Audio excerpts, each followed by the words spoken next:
Look at the funk.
Look at the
Let's get scratched.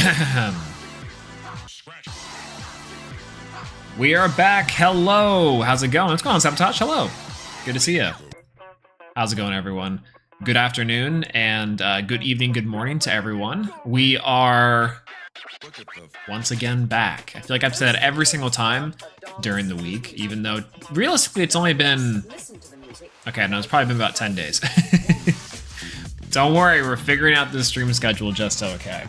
And we're doing just fine. Hope you guys are doing okay. How's everyone doing? What's going on, Dubakis? Hello. How's it going? We got a couple things on the docket today. I'll probably repeat that a few times as everyone's coming in and we're getting settled. We've got some news to talk about, some things that happened over the weekend, some pretty fun things. Two, we also have a couple things in Master Duel to do. And to discuss in Master Duel, kind of, because holy, I don't know if you guys have played the new event. The new event sucks. Sucks so much. This is literally the worst event that I have played in the entirety of Master Duel. And that includes the Synchro Festival. I hated the Draco Festival. But this Fairy and Fiend Festival, in theory, really cool. But in practice, sucks. Absolutely sucks. Which is unfortunate, because I actually played Valkyrie for this event, and I thought that was really a cool choice. Turns out, if you're not playing exactly Labyrinth, you're gonna have a bad time. So whatever. Exactly. It's like full power Labyrinth sounds great for the event. I get it because they just released the new stuff inside of the new pack. But like, you gotta be kidding me. You gotta be kidding me. Let's turn on the music just a snooch.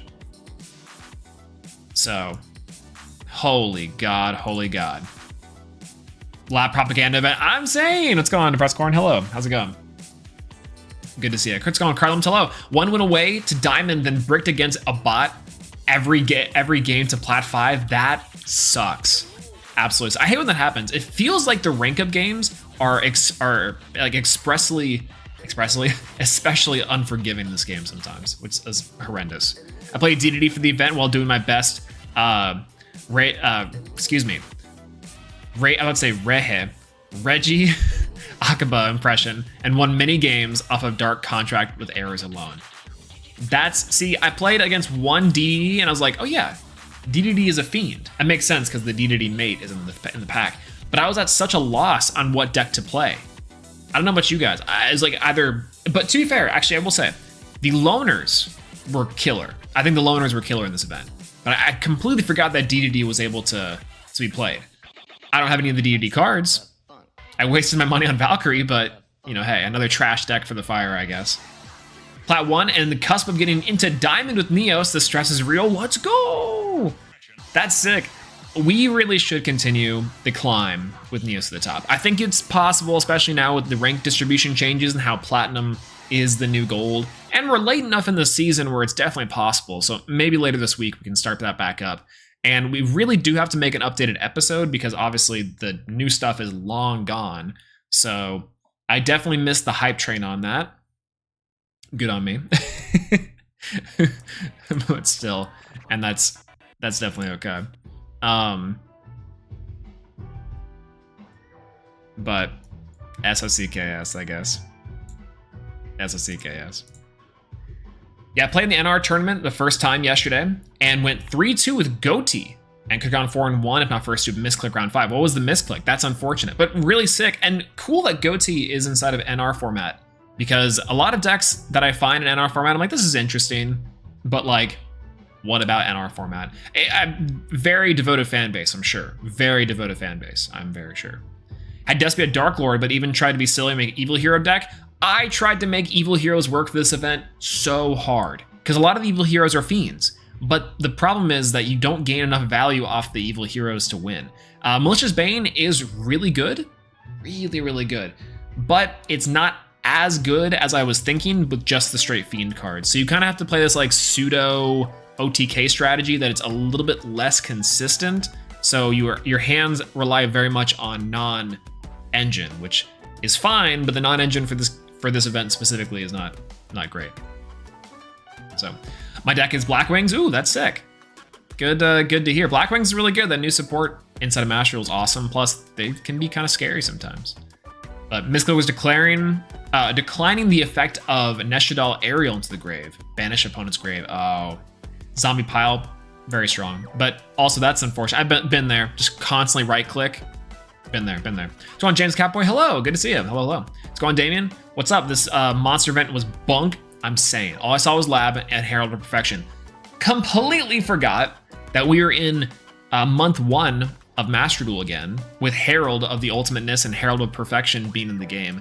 It's interesting because I like the fact they put Cyber Angels as an option for the loner decks. I like that.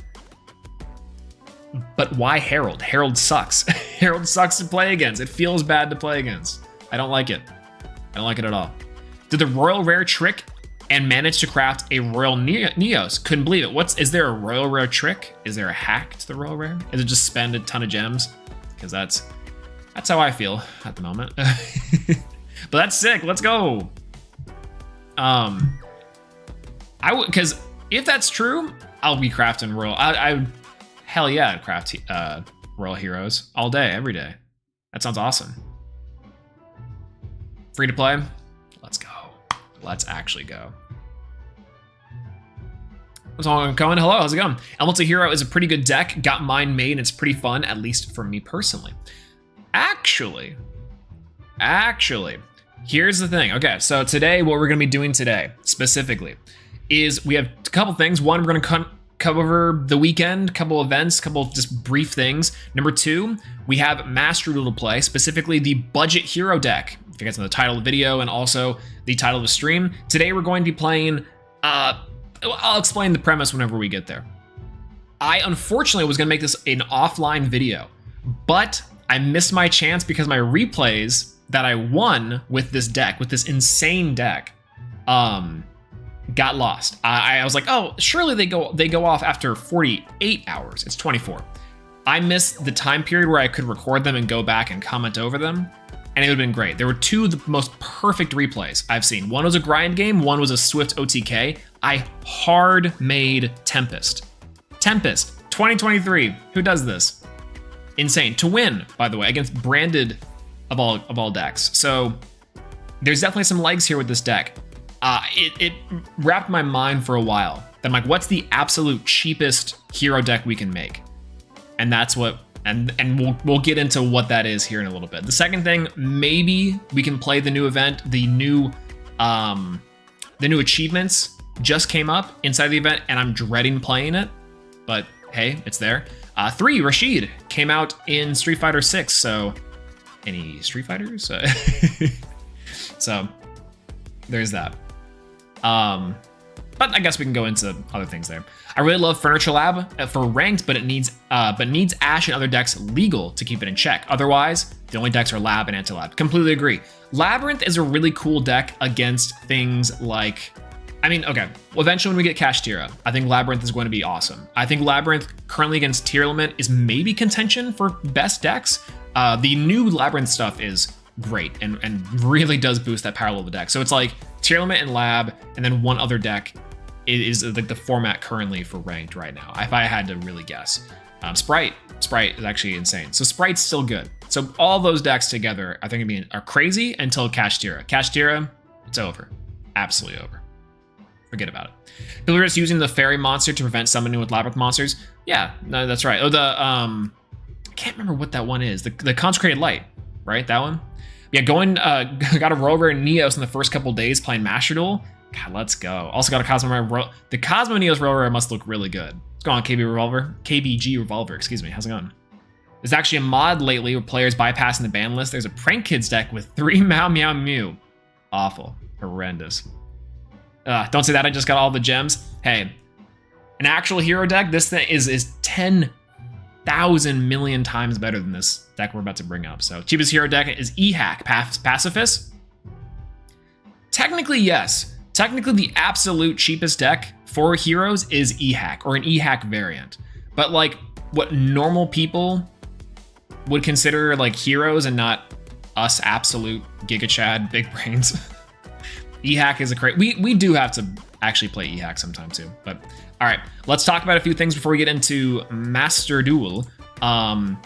First things first, let me pull out some tabs real quick, because I know I gotta rata. Boop, boop, boop, boop, boop, boop. Perfect. I really only care about a couple things specifically, but we'll talk about them. Back you guys over here. Boop. There's going to yeah, hello, first time in a while I've caught stream live. Excited to be here. Hey, excited to have you here. Thanks for stopping by and saying hello. I big appreciate that. Thanks for spending your time here today. We're gonna be getting into Master Duel here in just a moment. We're kind of going over just some stuff that happened this weekend and just some brief Yu-Gi-Oh news, I guess, and then we'll get into some hero play, and then maybe the event if we're feeling bad enough about ourselves. But Battle Hub theme from SF6, you know it. That's right. What's going on, Zero Storm? Hello.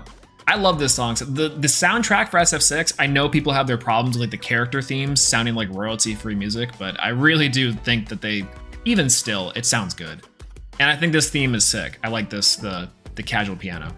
It's not the actual Battle Hub theme, it's just the one from the menu, which I think works a little better for just chilling out, you know? Was gonna nap and now you're streaming, at least to charge my phone. Hey, if you take a nap while streaming, I'm sure whenever you wake up eventually, we'll still be live, but hey, okay. Do you see MB post the R Ace TMT like 10 minutes ago? I didn't, no. I really do want to play Rescue Ace. That deck looks sick. I'm really down for it. Anyways, let's get into this one. Nope, wrong. That's actually the literally the worst one we could possibly do. That's just you guys. Perfect. All right. Okay, so real quick, we're gonna have some fun. I completely forgot that this was an option that we could do. So we're gonna go into we're gonna go into something real quick that I forgot we can actually do every time. Boop. This one?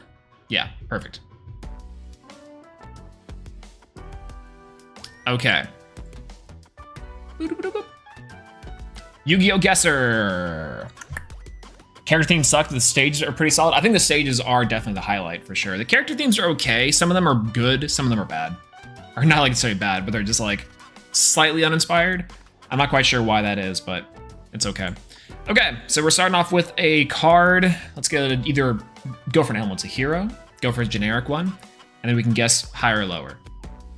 Now, I'm down to just go for a classic vanilla monster. Blue eyes, red eyes, anyone? Dark magician, Gunkin Suship Shari, Beaver Warrior. All right. Beaver Warrior, normal, level 4. Got a level 4 on there, so that's actually, you know, narrows it down quite a bit. Newer than 2002, 1500 defense, higher than 1500 defense, excuse me. 1200 attack, higher, and it's level 4 Earth. Or not level 4 Earth. Okay, so let's go for just general warrior. Level 4 warrior monster, an effect monster. Newer, I think we just go with elemental hero solid soldier, 2018. Perfect. 1300 attack is an interesting amount of information. It's just an effect monster, so no flip, that's great. It's not a warrior though, and I guess having Earth was kind of a throw, but it's also newer than 2018, so that's like, gotta be super new. And a high defense, but 1300 attack with high defense. Is it a sprite monster? No, there's no sprite that's level 4. I'm so stupid. Level 4 effect monster with 1300 attack, newer than 2018. But it's level 4, and it's effect. And it's not Earth. Infernal Gainer, I think actually funny enough, Infernal Gainer is Earth. And also it's older than 2018. So it's not elemental or solid soldier, can't be a warrior. 1300. Is it like a Tri-Brigade monster?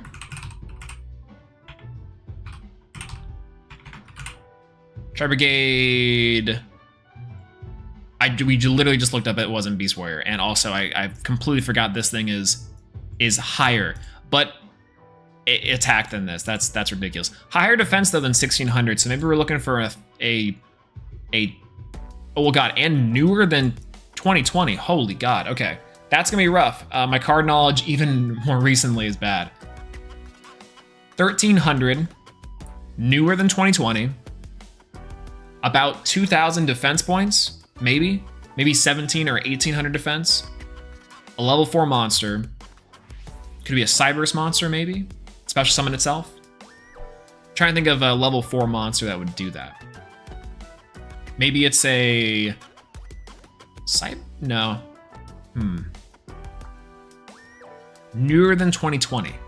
What cards came out newer than 2020? I had a stack over here. I was like, maybe it'll give me some surprise. Balancer Lord. No, Balancer Lord is 2017. The only reason why I know that is because of the structure deck. But it wouldn't be a bad guess just to get some ideas. Well, it'd only give us really light, Cyberse, level, and effect if it was Cyberse or a light. Probably not, actually. That sounds like it would be okay, but also we want the higher defense. Something with high defense. What am I looking for? Maybe it's a dark monster. Is there a Dark World card that came out? That came out in 2021? The year 9,999. You know what? I'm down. It is dark, level 4, with 1800 defense, 1300 attack, but it's newer than the year 9,999. This website's actually broken. Cool, very cool. What's going on, Leaf Yaffe? Hello. Hola, hola. How's it going? Mommy Lab is annoying for the event. It is actually the worst one for the event. I hate it so much. I cannot believe it. Dark World from the future? That's not bad. I almost typed in Dark World for the future because I'm dumb. That's what I'm saying. Look at this. Literal Broke Boys reference. What's going on? So 1300 attack, 1800 defense with a level 4 effect monster, which is dark. And there's one off the top of my head that I'm thinking. It's probably from the year 2021. It sounds like it would be from 2021. Oh my god. When did that Phantom Knights card come out? I'm pretty sure it's level 2 though. That's level 3. Torn Scales level 3.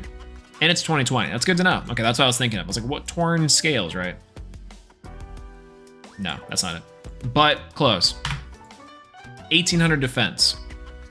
1800 defense with 1300 attack. 2021. 2021, 2022, 2023. So either super new or super old. Let's think through the race. Fiend. Can be Fiend, Beast Warrior, Warrior, Beast Warrior. God, am I just dumb? Do I just not know any monsters, period? Dark, level 4, non-Dark World card. This was actually one of the better guesses. 800 defense, 1300 attack. But newer than this.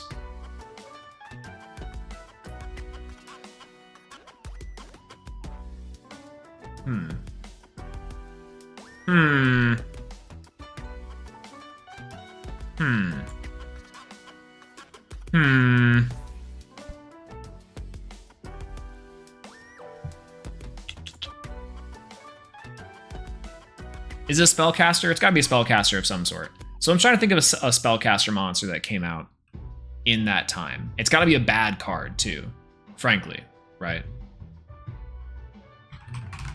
We're just gonna guess Magician's Souls, and it's not spellcaster. Also great. We just now wasted a guess. It's not a link monster. We know it's a defense.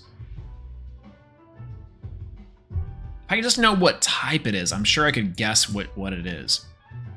Spellcaster, Fiend, Beast, Warrior. There's no dark plants, from my knowledge. Is it not? Couldn't be another Dark World card. The structure deck released in 2020. Or I guess in the year 9,999. Dinosaur? Could be a dinosaur. Is there a dark dinosaur monster that gets us there?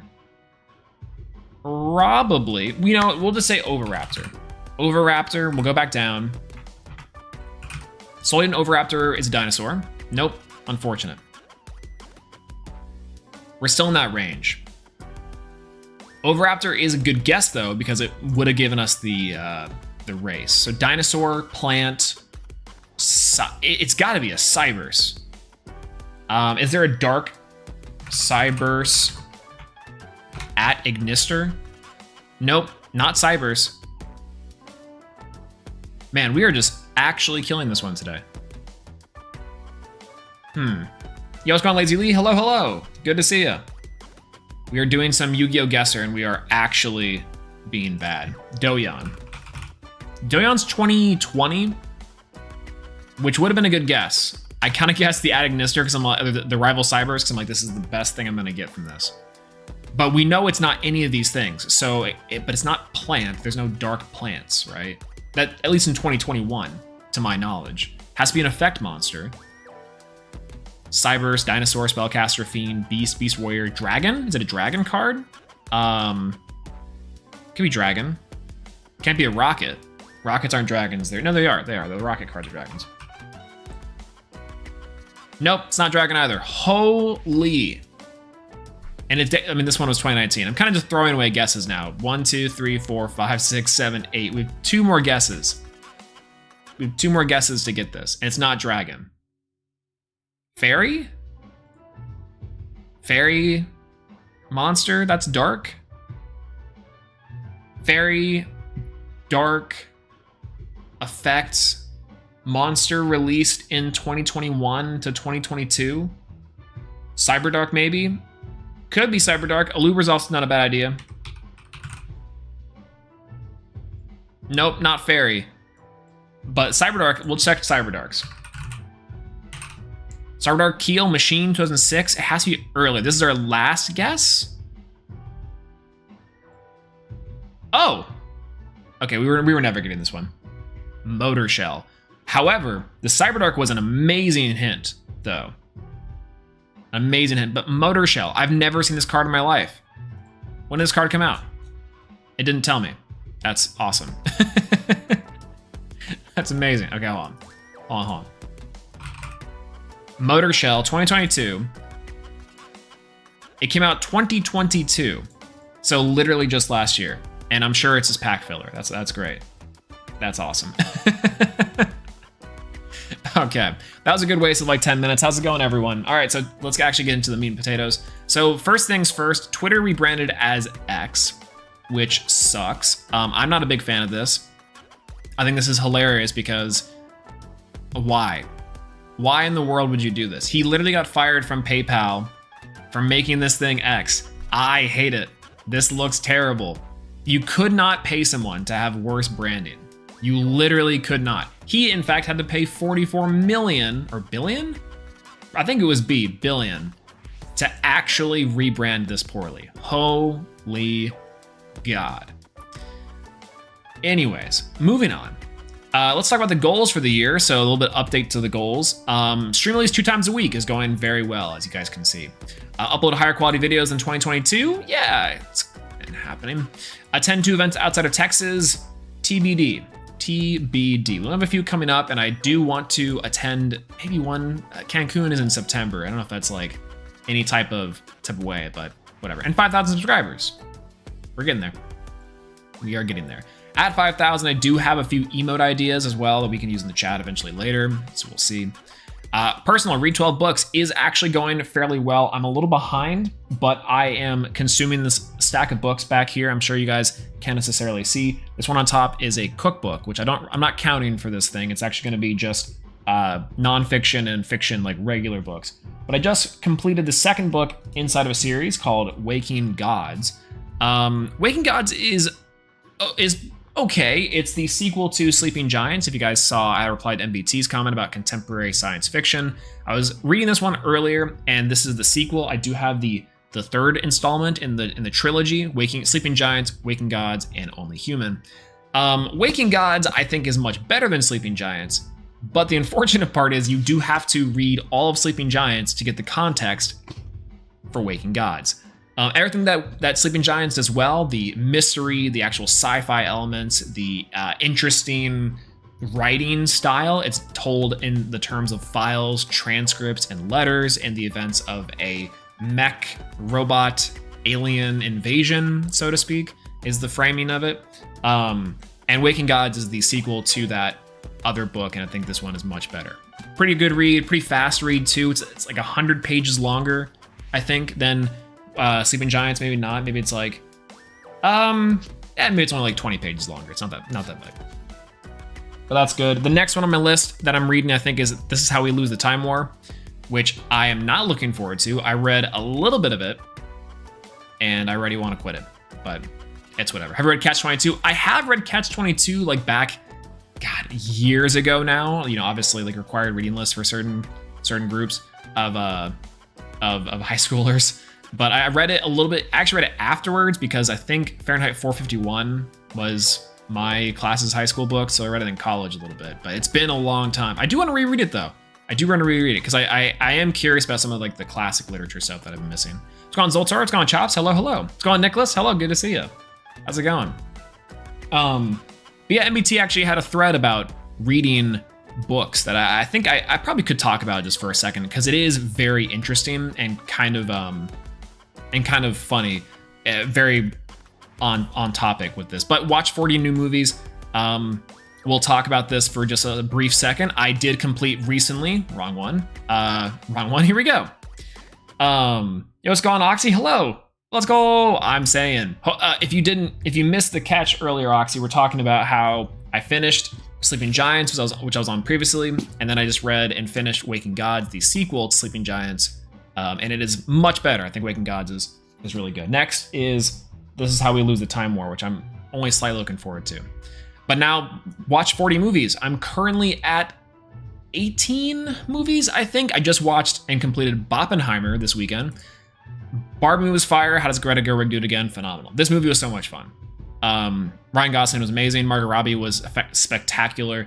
Everything about this movie, I think, was fun. I think it was great. People saying like, oh, well, this is not really the movie for me. You know, I'm not really the target audience. And it's like, I get that. I get what people are saying about it. But like, this movie is so well done. And like, majority of it is practical. That's the crazy part. The sets, the costumes, the design. is just spectacular. This movie was didn't overstay its welcome in my opinion. Maybe a little bit long in some cases, like I don't know, they maybe held on the musical number a bit. But this was fun. It was pretty light. Had some interesting themes, of course, that I think. And Greta Gerwig's writing style and her directing clearly show that she can do a wide range of things, from Lady Bird to Little Women to Barbie. Incredible. Heard it had a lot of political undertones. I would never really even call it political undertones. Like, to be fair, they do make a lot of jokes about like how in the Barbie land, women hold all the major positions of power. There's a great joke where they're staring at a billboard in the real world of Miss Universe, and they're like, "Oh, it's the Supreme Court. They look lovely." And that's the joke. The tones and overtones that people are talking about, or undertones, is just the fact that in the Barbie land, women hold positions of power, and the real world, it's men. Portrayed by Will Ferrell and portrayed by like this group of corporate people. And they kind of play with that dynamic. I wouldn't say that there's necessarily anything like truly political that goes on here. In fact, a lot of times I think it's more emotional undertones. Like political stuff in it is effectively, like I said, just the dynamic between women and men in power in these two worlds. But the reality is, this has a lot to do and carried a lot of weight with Margot Robbie and how emotional she's starting to feel. Like the big synopsis is that something's wrong, and she's kind of like in the trailers and stuff, she's like, "Have you guys ever think about death?" And that's like her thing. So it's more of an emotional movie about dealing with that and dealing with less than idealized self-image stuff. I think it nails that pretty well. But yeah, it goes for men and women are equal, no one is better than the other. It kind of does. At the end of the day, it really does. Like, surprisingly, and Ryan Gosling, a lot of the promotions talk about how there's a lot of stuff for men in this movie. And oh my gosh, if you guys watch this movie for nothing else, because for whatever reason, Ryan Gosling is phenomenal. He was so funny. His stuff was great. And every single scene, he just killed it.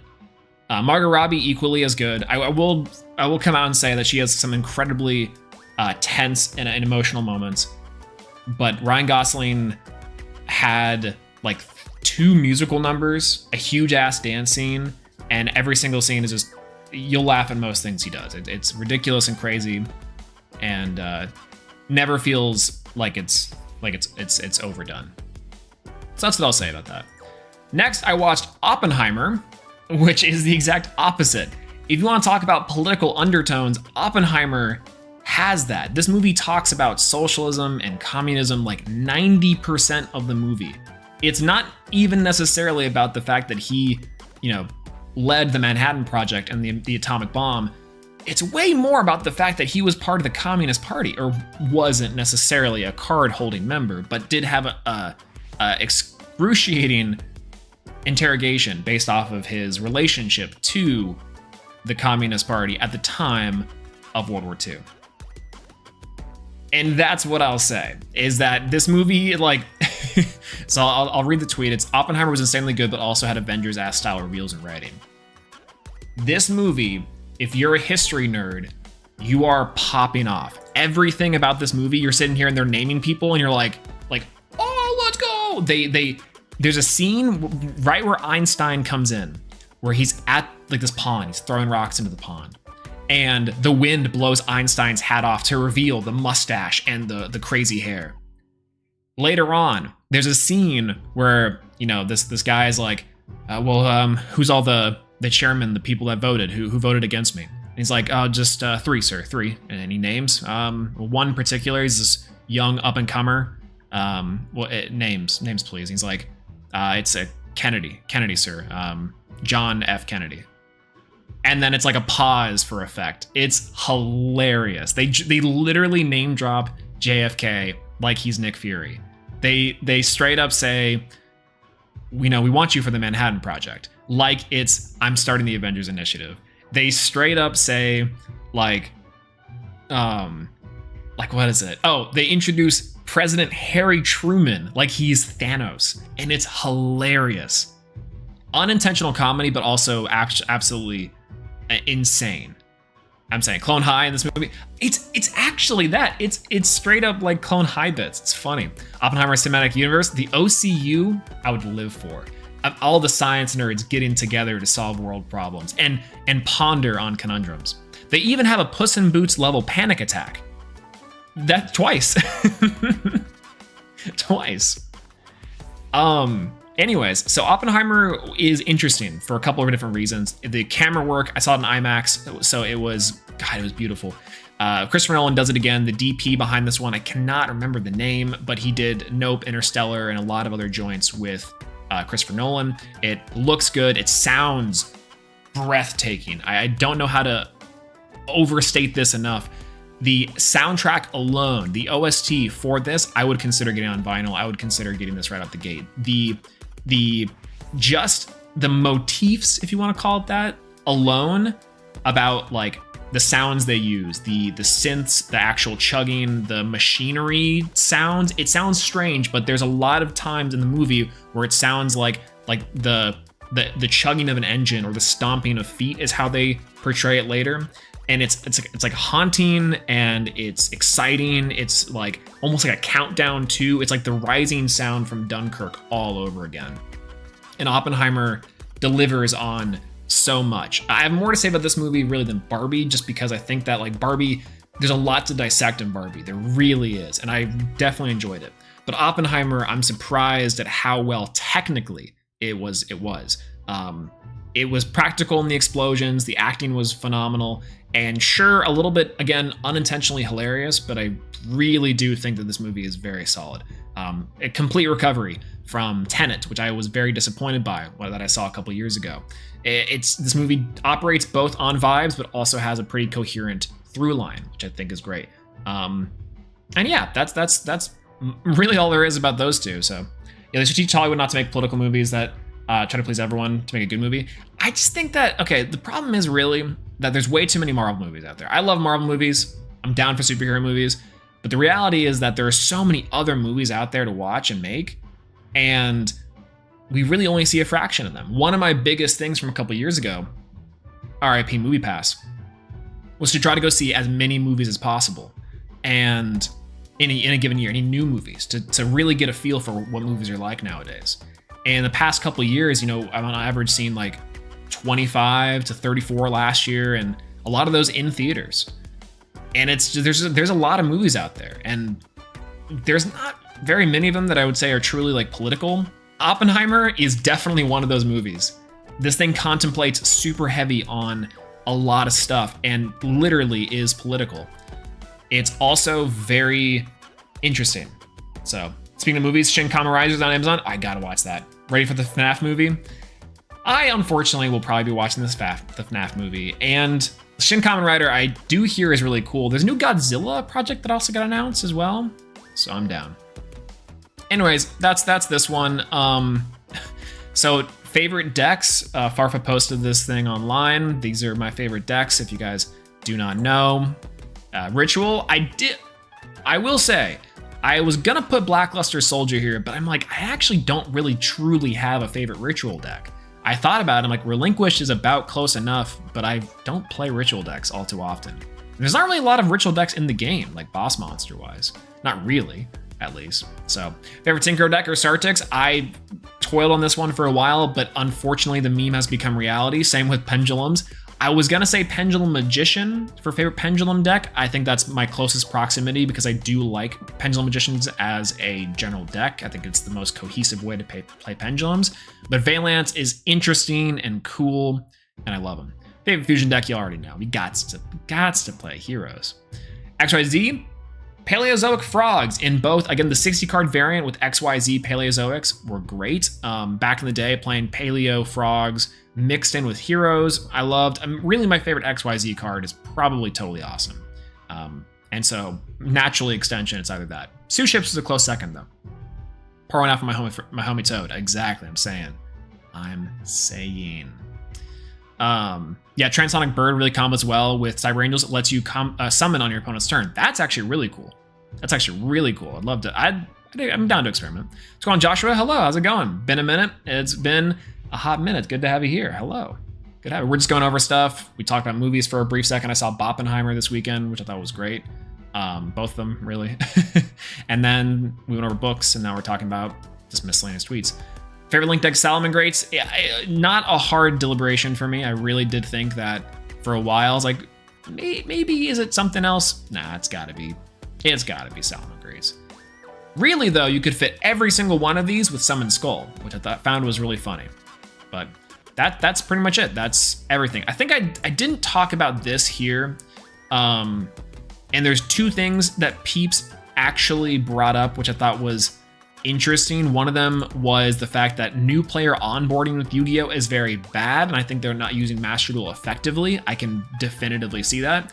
The second thing is that in AutoSim, there was some Yu-Gi-Oh! Omega drama saying that the chat was being hyper toxic, we'll say the least, in the best way possible to say that. And I firmly believe that chat is not necessary for any dueling simulator, period. Like, even for Dueling Book, you can design it in a way that has limited chat interaction. I use the phrase here, discretion interaction, meaning that a player can have their own individual input. Like, interaction as a whole is perfectly okay, but why do you need chat for that? That seems strange. So anyways, that's kind of a base right there for that. But Peeps does also bring up a good point about new player onboarding, and that's a previous thread, I think. Street Fighter 6, Eyes. We have been playing some Street Fighter. Rashid did come out today, so that's fun. Or technically last night. Saw some homies playing it, so that's cool. But yeah, there's that. Why is 2 McDonald's trending? Yeah, why is 2 McChickens trending? I don't want to click on this. Oh, okay. Whew. This is the classic dollar menu. God, thank God this is something I can show on stream. All right, chat, here's the prompt. You have $3. What do you order on the classic dollar menu from McDonald's? RIP the GOAT. This thing really is the GOAT. For me, what I'm ordering, let's see. Ooh.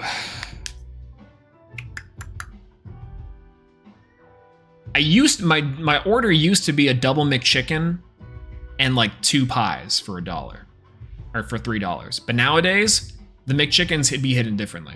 They actually do be hidden differently. I don't know why, but I just feel so much worse when I have McDoubles or McChickens. They're both bad for you. But I'd probably say 2 McChickens and a small fry for me. Nowadays. Back in the day, 2 McDoubles, 2 pies, easy. Calories, food, burgers, in and out. McDouble, apple dippers, and fries, also pretty good. Let's call S. Antonio, if only these prices existed. That's what I'm saying. Here's the crazy part.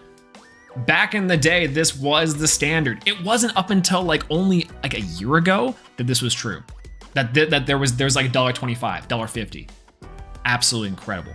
Absolutely incredible. McDouble cookies and a soft drink. Ooh, three cookies for $1 and a soft drink is actually a pretty good deal. Plus the McDouble. I think that's a solid order. I'll take it.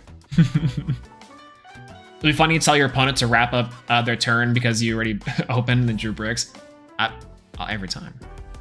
But yeah. Yo, what's going on, Hector? Hello, good to see you. McDouble, no pickles. McChicken, small fries. Good point. This McDouble would have no onions and no pickles. I don't know why, but McDonald's onions and pickles are just not for me. Nothing. It's okay at other restaurants. I'm super down with onions and pickles at other restaurants. But for some reason, ever since I was a kid, I just hated McDonald's pickles and onions. Chick-fil-A pickles, delicious. Put them on the sandwich, keep them there. But the McDouble, I don't know, something about it. Stick with the Big Mac, also good order. Big Mac solid. Big F for dollar menu. Small soft drink, 2 McChickens. Let's go. Yeah, right. The super prefer the chicken nowadays. I don't know why. It's sometimes if you're going for a good burger, maybe that's what it is. You're going for a good burger, you go somewhere else. Yeah, dip fries in vanilla ice cream. That's the Wendy's classic, I think, right? The machine's working. True, huge true. Actually true. All right. That's pretty much everything I talked about today. Saw Oppenheimer.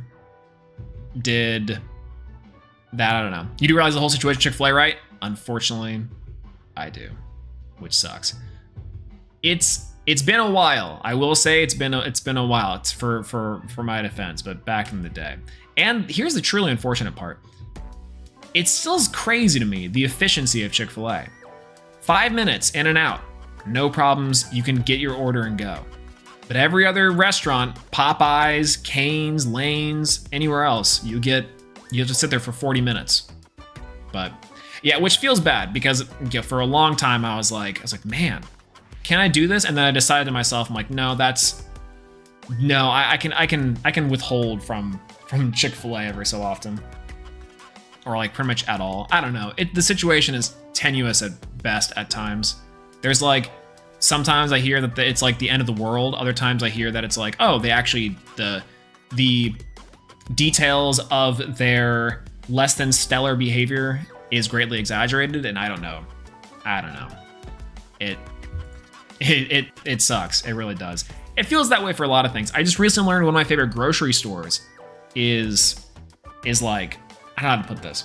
I recently learned that the grocery store makes considerable contributions to a particular subsect of anti-education politician that I'm not for. Above all else, public education, teachers. My family is full of teachers, and also like I think that education is extremely important, especially public education, where kids and families need to have resources available to them. Teachers and faculty need to have stuff available to them to teach and raise our kids.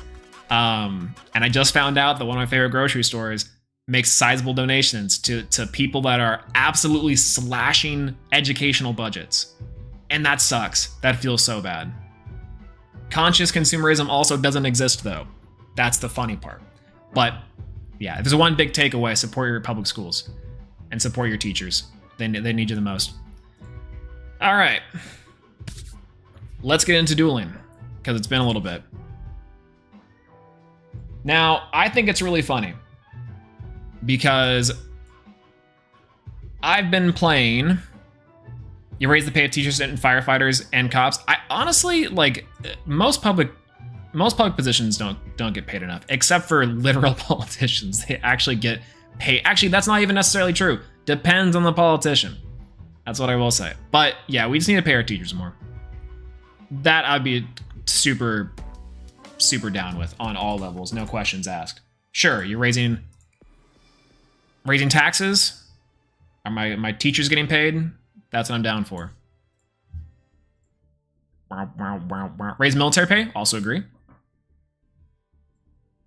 Not super down with a lot of the military complex, but I will say, take care of your troops. Unfortunately. All right. Here we go. So today we are going to be playing Yu-Gi-Oh! Master Duel. I'll show you the deck that I came up. That I actually came up with. The deck that I came up with is the cheapest hero deck. This is it. It is actually the most insane thing. Actually, hold on. Before we do this, let's talk about the event real quick, because I feel like that's actually actually good to do. Before we get into it, let's talk about the Monster Festival event. I finished the event. I got the 300 gem special. Let's discuss this. My matches were all over the place with literally no rhyme or reason and no fun to be had. I don't want to play. If we go back to the missions for the week for the festival, they just added these ones here. An extra 200 gems between the two of these. I don't know if I want to do it. I don't know if I want to do it at all. This is absolutely crazy. I don't even know if I want to play, was this 12 more here and 5 more times? I don't even know if I want to duel 5 times in the festival. It took 4 days for me to actually complete all these and also complete the event. That sucks. I could just play Labyrinth, I understand. But whatever.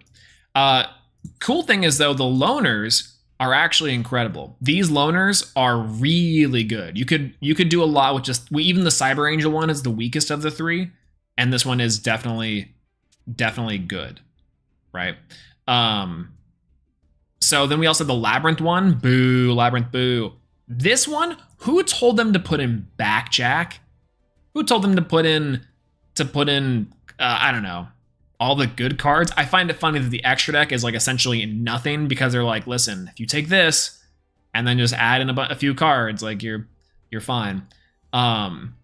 It's so funny. This deck, even just the loner, is so strong, and uninterrupted Labyrinth at its strongest. Ridiculous. Absolutely ridiculous. Oh, excuse me.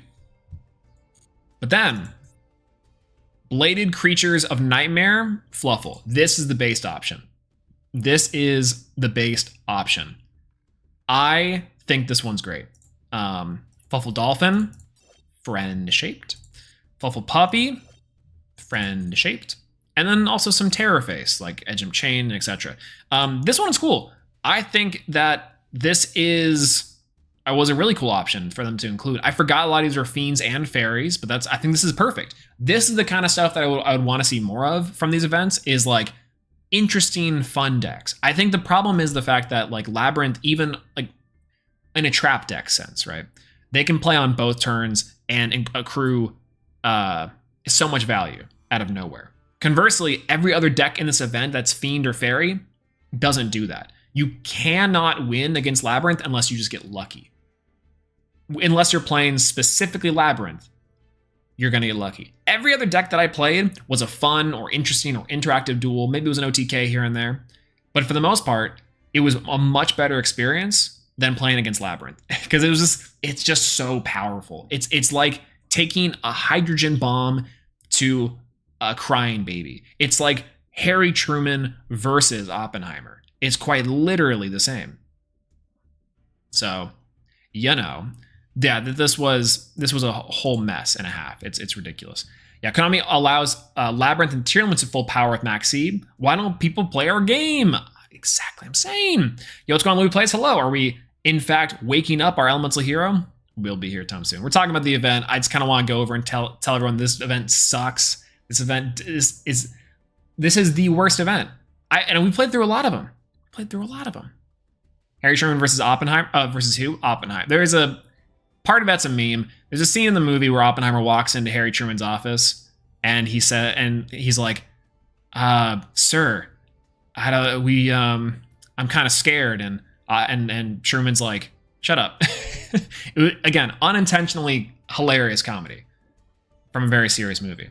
But Synchro event, Steel Tabriel, I would take the Synchro event over this event. That's how bad I hate this event. And the True Draco event, truly, right? So, hey, it's great. Forgive me, I have become a lab player. Red Hood, I will never say that that's a bad thing.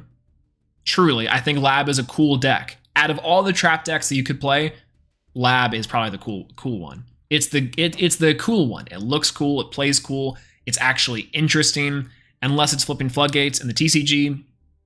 It's just in this event, they could have tuned it down just a little bit. Yeah, you could do Madolche Vernisilf. Ironically, all the card combos and XYZs are Fairy, as well as level 5. Oh, I did not know that. Evil Hero Labyrinth is kind of good. I thought for a second that I was going to play Evil Hero something, and it ended up not working out too well. Evil Hero Labyrinth, though, does sound pretty, like it might be able to work out pretty okay.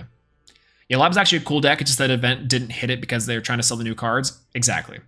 And for me, what I played in this event, unfortunately, Valkyrie. I spent money on Valkyrie. I didn't spend money, I just spent gems, I guess I should say. This is what I decided to play. I have never seen these cards, but I was scrolling through all the fairy cards. I just went here and I went Fairy and Fiend and I pressed OK. And I went to cards I didn't have. And I saw two of them that I thought was really funny. The first, I think it's an SR, was down here. It was these two. Where are you? It was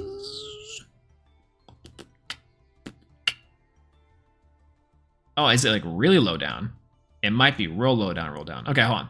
We'll filter this more. Effect monster, this, and with SR. I'm pretty sure it's SR. I could be wrong. Where are you? It's not the agent card. Maybe it's a UR, actually.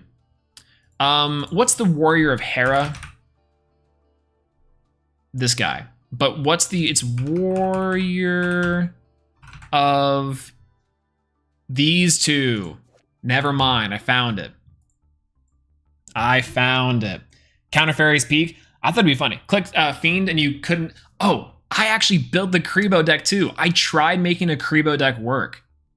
I actually spent the gems and the UR crafting points. Part of the reason why I went from all the crafting points in the world is because I built both Valkyrie and Karibo. Yeah. So I also forgot that Despia was in the game, and I probably could have played that to save some sanity, but I decided to go against it. I want to play something fun. It's an event. So I was like, yeah, let's go for it. Right? Yeah, Counter Fairy is more useful than Valkyrie. I actually think so too. But Counter Fairy would be super sick. I wanted to play this deck. I saw hand loops.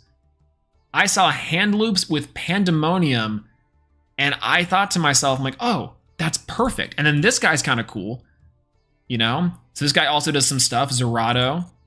And then I said, okay, Warrior of Hera. Where is this guy? And it's not here. Because Warrior of Zera is a warrior monster.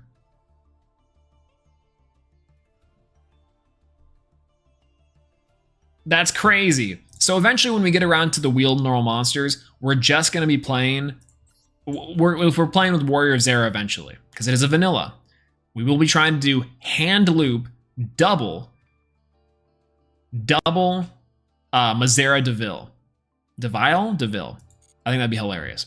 Anyways, so we played Valkyrie. And how did I play Valkyrie? Well, we played Dimension Fissure Valkyrie because they're there. It's called Warrior, so true. It makes sense logically. It just sucks because I'm like, those cards are super cool and I would love to have played them. But we are playing with Valkyries. We decided to play Dimension Fissure and with Pot of Extravagance because this deck can take advantage of it. I also had to play Royal Decree and count them 1, 2, 3, 4, 5, 6, 7. I previously was playing like 12 things of back row removal. But you ended up always wanting to go first.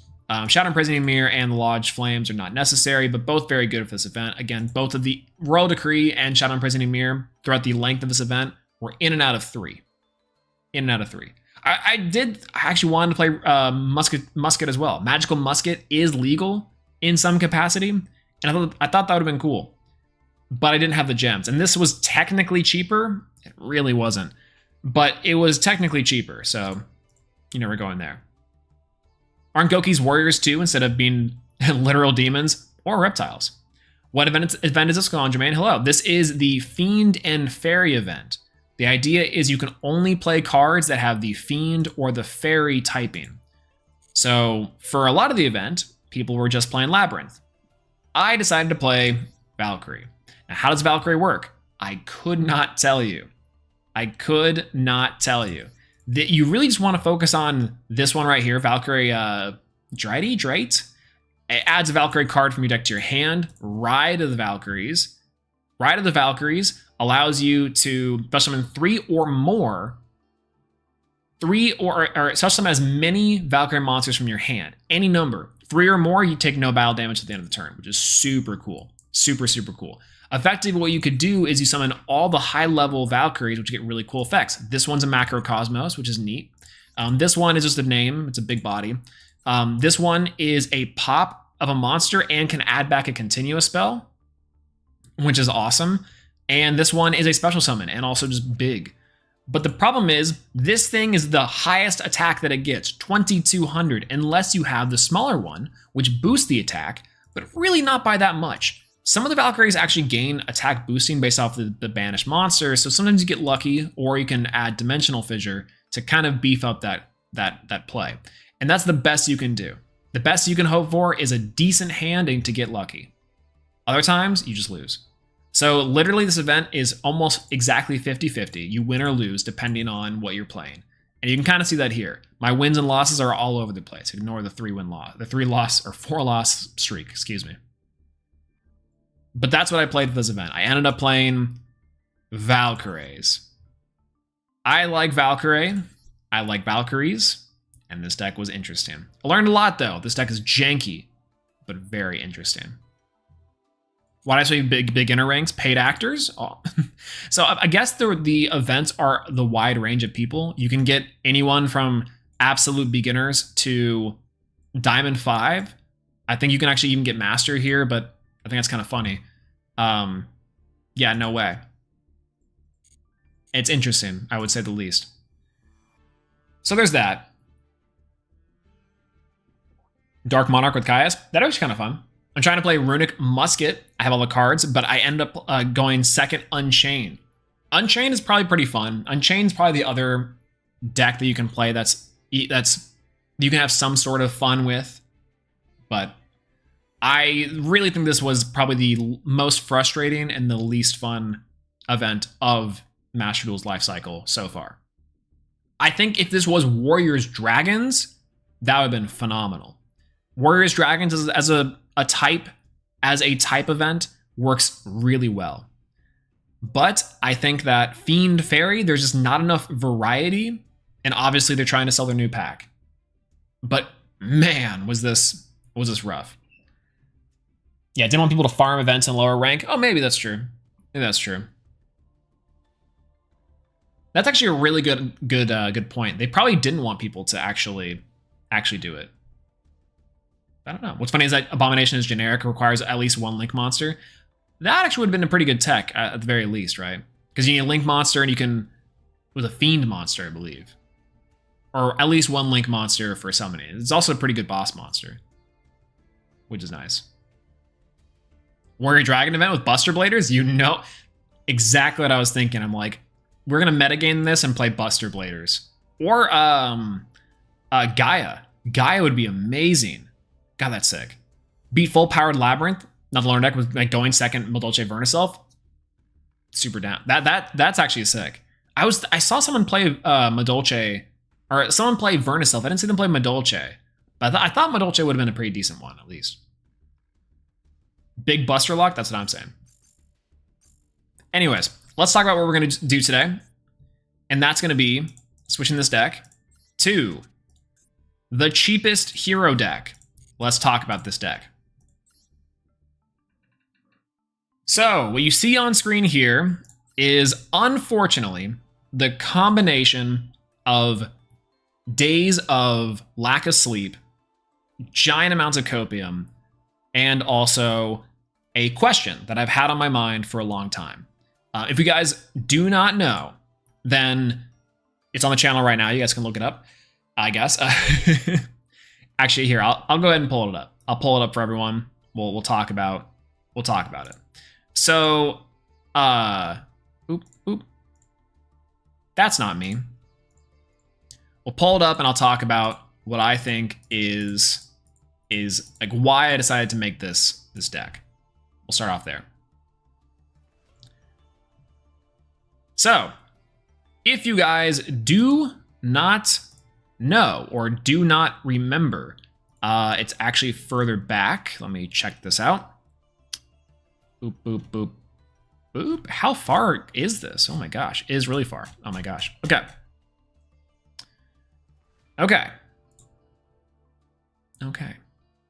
Swole Copium Lax. It's literally, for the amount of copium that we've had for a long time, our duel challenges, our wheeled normal monsters, it's just there. This deck screams copium. Listen, here's the crazy part. This deck OTK'd Despia, and I hard made Tempest. This thing is grinded out a back row deck that, to be fair, was a very bad back row deck, but we definitely got there. Let's go on Night Video, by the way. Hello. How's it going, Night Video? All right, let's start with this. If you guys do not know, this is inspired by 2 previous videos. If you guys don't know and don't, sorry, keep on saying if you guys don't know. on the channel right now, we have 2 videos out talking about the lower cost versions of Heroes. Heroes is one of the most expensive decks inside of Yu-Gi-Oh! Master Duel. Our first one was this one here, talking about nerding out old 9-month-old hair. This is the deck. It's the superhero deck. The superhero deck. Now, this deck right here was an experiment to see if we can make a hero deck with predominantly super rare cards. Now, this ended up being still pretty pricey. Super rares aren't necessarily super hard to come by, pun intended, but it's trying to limit the amount of ultra rares in the deck. And currently we have 5, it looks like, or 4, it looks like, inside the deck total, trying to maximize our value with heroes and the UR account. So this one was our first build, the budget build of heroes back in the day. Actually pretty solid. OG Swolelax here. I'm saying that. Look how handsome this young man is. He doesn't even know what's coming. But then we transitioned into this deck here, which is even more broke. It is. I'll stop it here. 5 ultra rares and 10 super rare cards. That's how cheap that we got the hero deck to be. And to show you guys the decks, it's actually pretty fun. These 2 decks I still have with me. I do consider them to be pretty fun decks overall. But the idea is constantly decreasing the amount of heroes and the amount of URs. So, oh, come on. There we go. So first, let's look over a modern hero list. That's fine. Let's look over a modern hero list. Forgive the Bistials. Just the engine alone, and somewhat with staples too. This is a very expensive deck. Look how many URs there are just in the deck alone. 1, 2, 3, 4, 5, 6, 7, 8, 9, 10, 11, 12, 13, 14, 15, 16, 17, 18, 19, 20, 21, 22, 23, 24, 24. That's insane. Absolutely insane. And that's considering the fact that this is like a standard hero list. Nothing super special. And there you could probably up the amount of ultra rares that you'd see into this list. What's going on? Yeah, I gotta hop up for now. I'm super excited to watch the VOD tomorrow. Wishing you preemptive luck. Thank you so much. I appreciate it. And hey, we'll see you around on the VOD later. But have a good night and thanks for stopping by and saying hello. Hello. I still say one Ferris and Vion explode the power of even a budget list. I completely agree.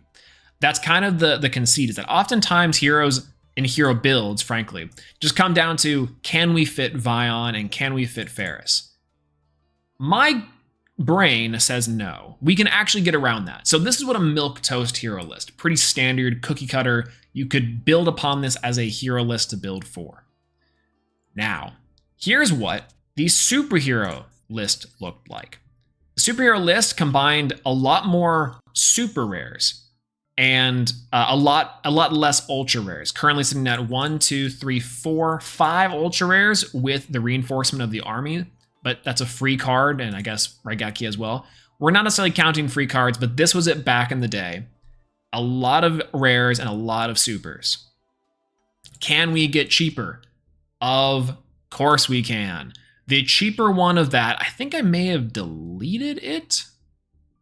Anyways, even cheaper than that was our previous 5 ultra rares and 10 super rares. Crazy, crazy value. Let's see if I actually have it to show you guys. I don't see it. Anyways, we decided to go even cheaper than that. Inside the deck total, outside of free URs and SRs, we have 2 ultra rares. We have Elemental Hero Sunrise, and we have Destiny Hero Destroy Phoenix Enforcer. Even over something as strong as Darklaw, I think for the value that you're getting off of these 2 cards alone is enough to actually make a somewhat competent hero strategy. If you're playing sealed, or if you're trying to really stretch a dollar, this is probably the minimum that you can get away with heroes. And so let's kind of go over it. 2 ultra rares and 5 SRs, 2 malicious, 1 shadow mist. So sorry, 1 shadow mist, 2 malicious, 1 emergency call, and 1 cross crusader. And then the 2 ultra rares, Sunrise and Destroy Phoenix Enforcer.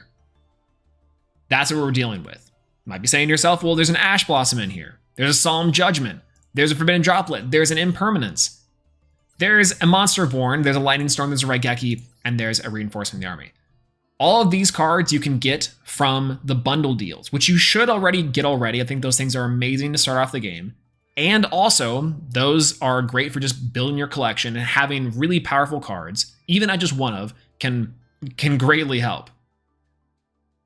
So I think adding them inside the deck is a little bit of a cheat code, but it does make this a little more bearable. And for a lot of players out there that are either just starting out or they are trying to figure out what to get in the game, this could be an option. Just slap a bunch of your 1-ofs inside the deck.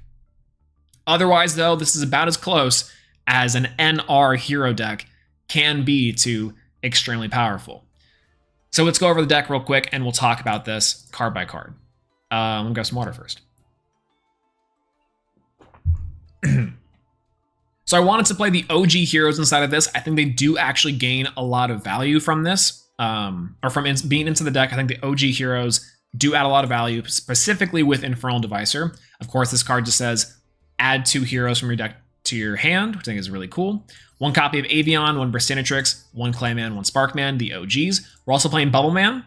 You could, I think, even put Absolute Zero inside of the deck, and I think this is like probably where I would say you could cheat a little bit. If you don't want 5 super rares, you could do 6 and put in Absolute Zero. I think that's absolutely okay and absolutely insane. It's definitely super strong, but for the purposes of this challenge, we're going to leave it at 5, just for simplicity's sake. It's kind of arbitrary, but again, 5 is what maybe you don't have anymore.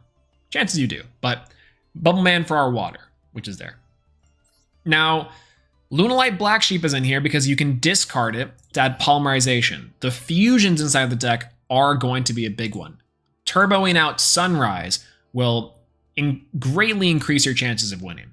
So getting to Polymerization fast is there, plus it's a dark monster, so we can't really do anything with that, but that's, it's just there to search Polymerization, ultimately.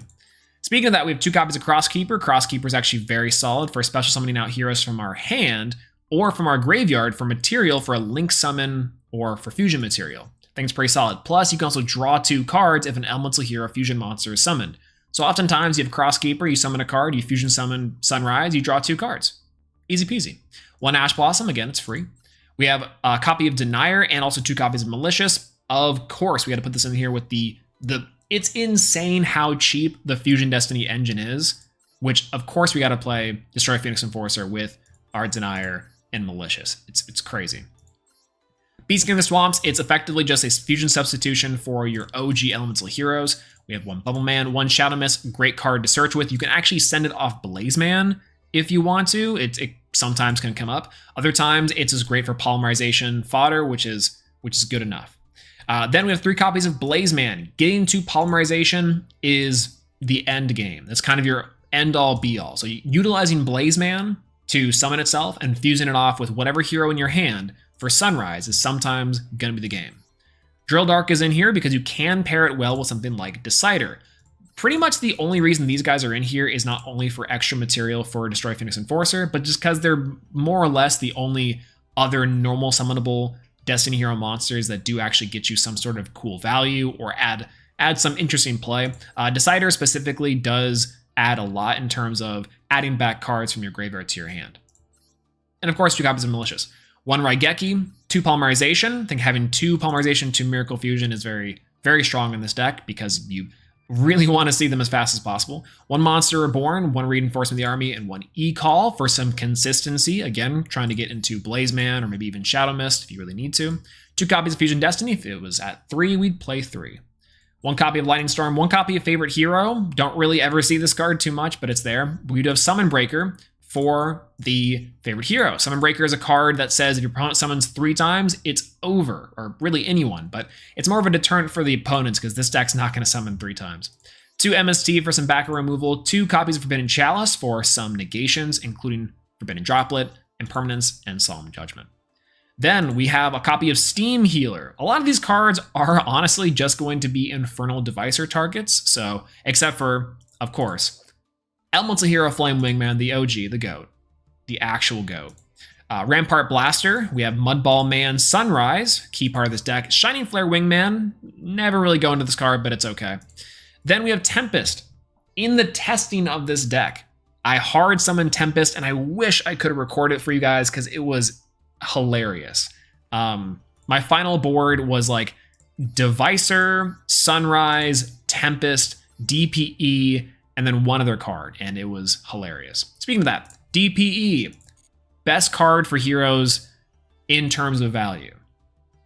2 copies of Wonder Driver as well, 1 copy of Cross Crusader, 2 Infernal Devicer, this card says draw 2 for free, and then 2 Dread Decimator. And that's the entire deck. We are going to be trying to win some games with this. It's 5 super rares and 2 ultra rares in terms of the actual engine. Like I said, no one should ever build this. You should spend a little more on a deck than just this. But if you had to only pick 5 super rares and 2 ultra rares for your hero deck, this might be good. This might be good. So we'll see. Hey, what's going on, New Banner? Hello, how's it going? You the man? I appreciate that so much. How's it going? How's it going? What's the SR cap? Because Grand Merge does so much. That's Grand Merge searching. Grand Merge. Actually, yeah, Grand Merge SR. I was like, Grand Merge could be really good. Yeah, the cap is 5. Again, I think if we were to cheat a little bit and put in an SR, it would probably be absolute 0. But Grand Merge is insane. Grand Merge is actually nuts. So Grand Merge or let's pull those up. Here, Absolute 0, I think is a great inclusion inside this deck, and also Grand Merge. Grand Merge is really good, especially because you can usually boost it with something like Dread Decimator and bring out really anything that you need to, which is super strong. So we're at 5 SRs and 2 URs for the strategy, and this is what we came up with. So hopefully we can take some wins. Hopefully we can get some Ws and showcase that heroes, even at their very lowest, can still be powerful. All right, so let's go ahead and play it. This is for my truly broke boys out there. And hey, to be honest, I ranked up with this deck. I think it was a couple days ago. Yeah, I think it was these 2, maybe before. I was on a pretty crazy win streak and a loss streak. It's probably more likely these guys. But we'll see. All right. Dragons are top 5 deck in Master Duel and TCG. Life is good. God, it feels so bad. I was actually just saying that this event in Master Duel should have been Dragons and Warriors. Really, Dragon Link would have been a Dragon Link plus Warrior Link final face-off would have been hilarious. What the true secret is, this deck can't go first. So we actually kind of do want to go second, unfortunately. Unless it's tier limit. If it's tier limit, then we just auto lose. But that's fine. Fusion Destiny is a real card. Good card alert.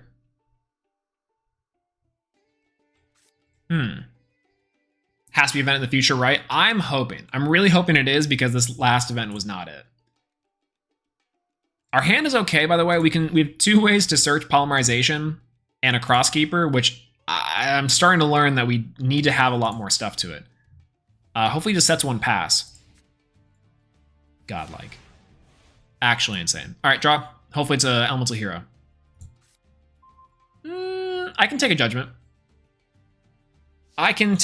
So I think what we do is this. We activate the effect of Lunalight Black Sheep. We add Polymerization from our deck to our hand. No Ash Blossom, so we are in there. I might as well go ahead and go for a Crosskeeper effect. Crosskeeper, we're going to go ahead and summon Blaze Man. And I think I'm going to wait. I'm going to activate Blaze Man's effect now, and I'm going to send Shadow Mist. Shadow Mist effect, we're going to go ahead and search for a card. We search in here. I could search for Denier. Denier is actually not terrible here, but that card's dark, so we want to add something, right? Maybe a Bubble Man. Bubble Man for a 2 of. We can set everything. Crosskeeper we can't get rid of. So we're kind of in a tough bind here. Decider does get us into a search, plus we get 2. I can't go link monsters, though. I guess we get a Fusion Destiny regardless. So you know what? I'm going to go ahead and go for, let's just say, we'll say Bubble Man. Elemental Hero, Bubble Man, from our deck to our hands. I'm going to normal summon? No. We're going to go with, I can normal summon, special summon that. No, doesn't matter. Polymerization. Maxi? He scoops on DPE? Oh, we're hoping he scoops on DPE. This could be a Solemn Warning. It's probably not. So, who's playing Solemn Warning in 2022? 2023, my mistake. Shot the Sparkman. We gotta make him really confused here. But for some reason, the trigger is on Polymerization, so it probably is a Judgment, more than likely. I'm thinking it's a Judgment because of that.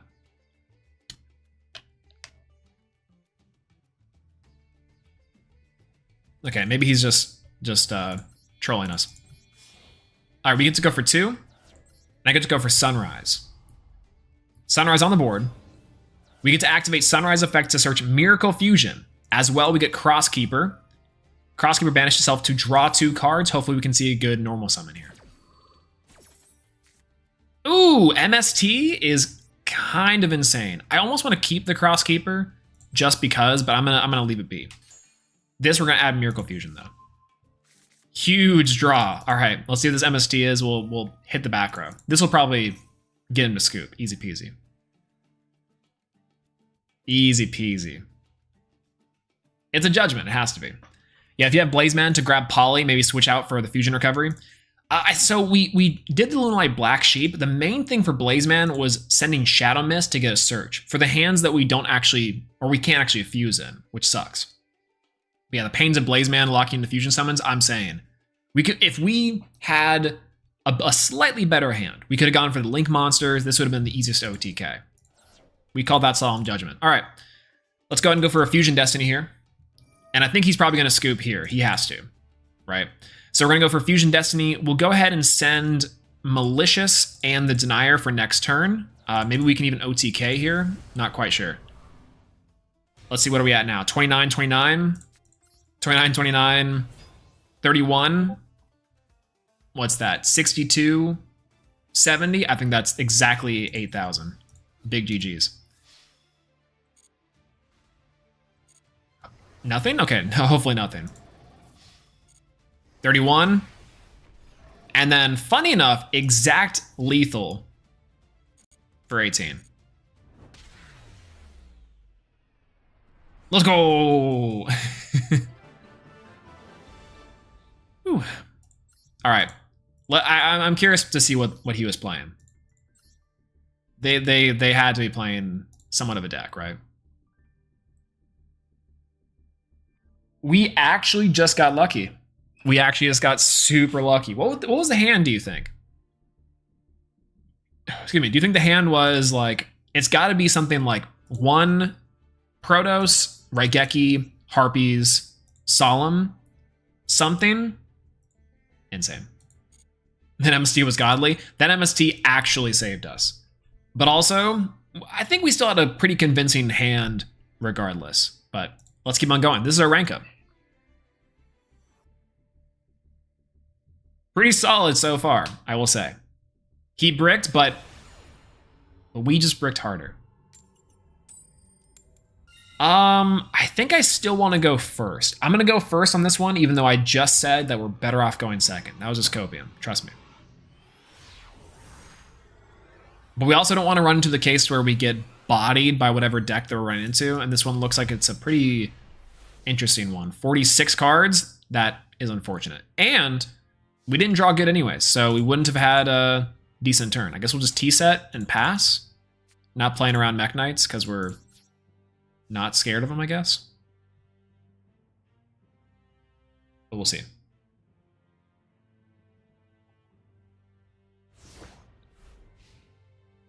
Maxi in hand, though. I think I just learned that. If only we had a polymerization, then we could actually turn one Flame Wingman. That'd be hilarious. But maybe better off doing it on the repeat.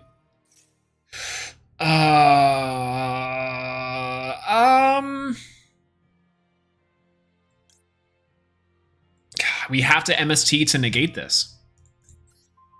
Which sucks, because that's really our only interaction that we have. So whatever. We're not necessarily dead here, though.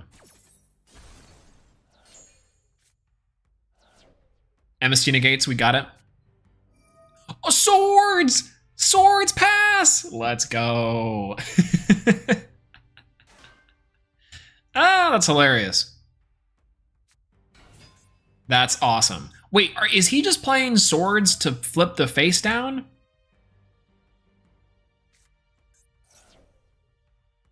What is going on? I guess we should have saved the MST for the swords. Why is this card a UR? There's so many cards in this game that are URs for no reason. Never mind, we're actually insane. Awesome. Drop. Ah, beautiful. Beautiful. Okay, so here we go.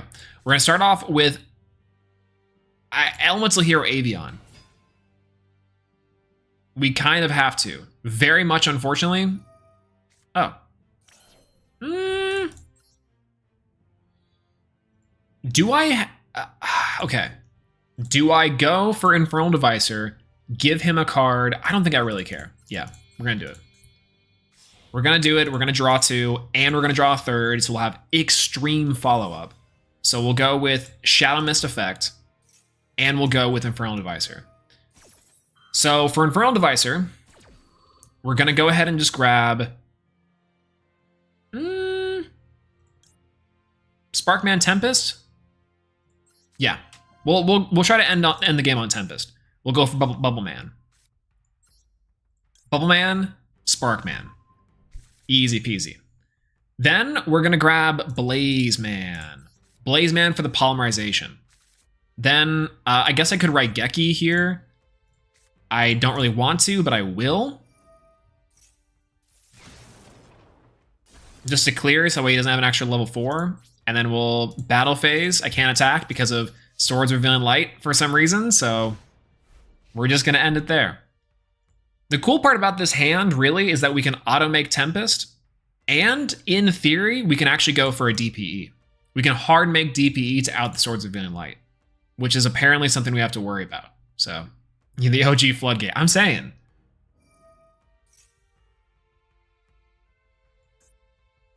Interesting.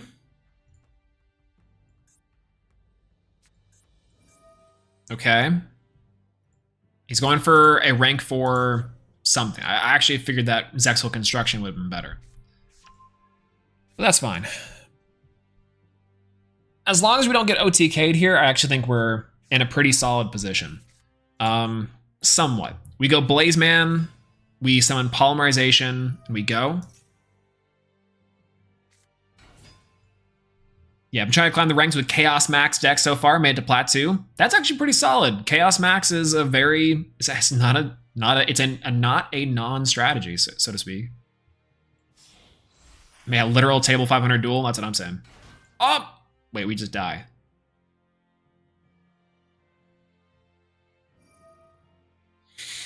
Yep, double. Yep, double.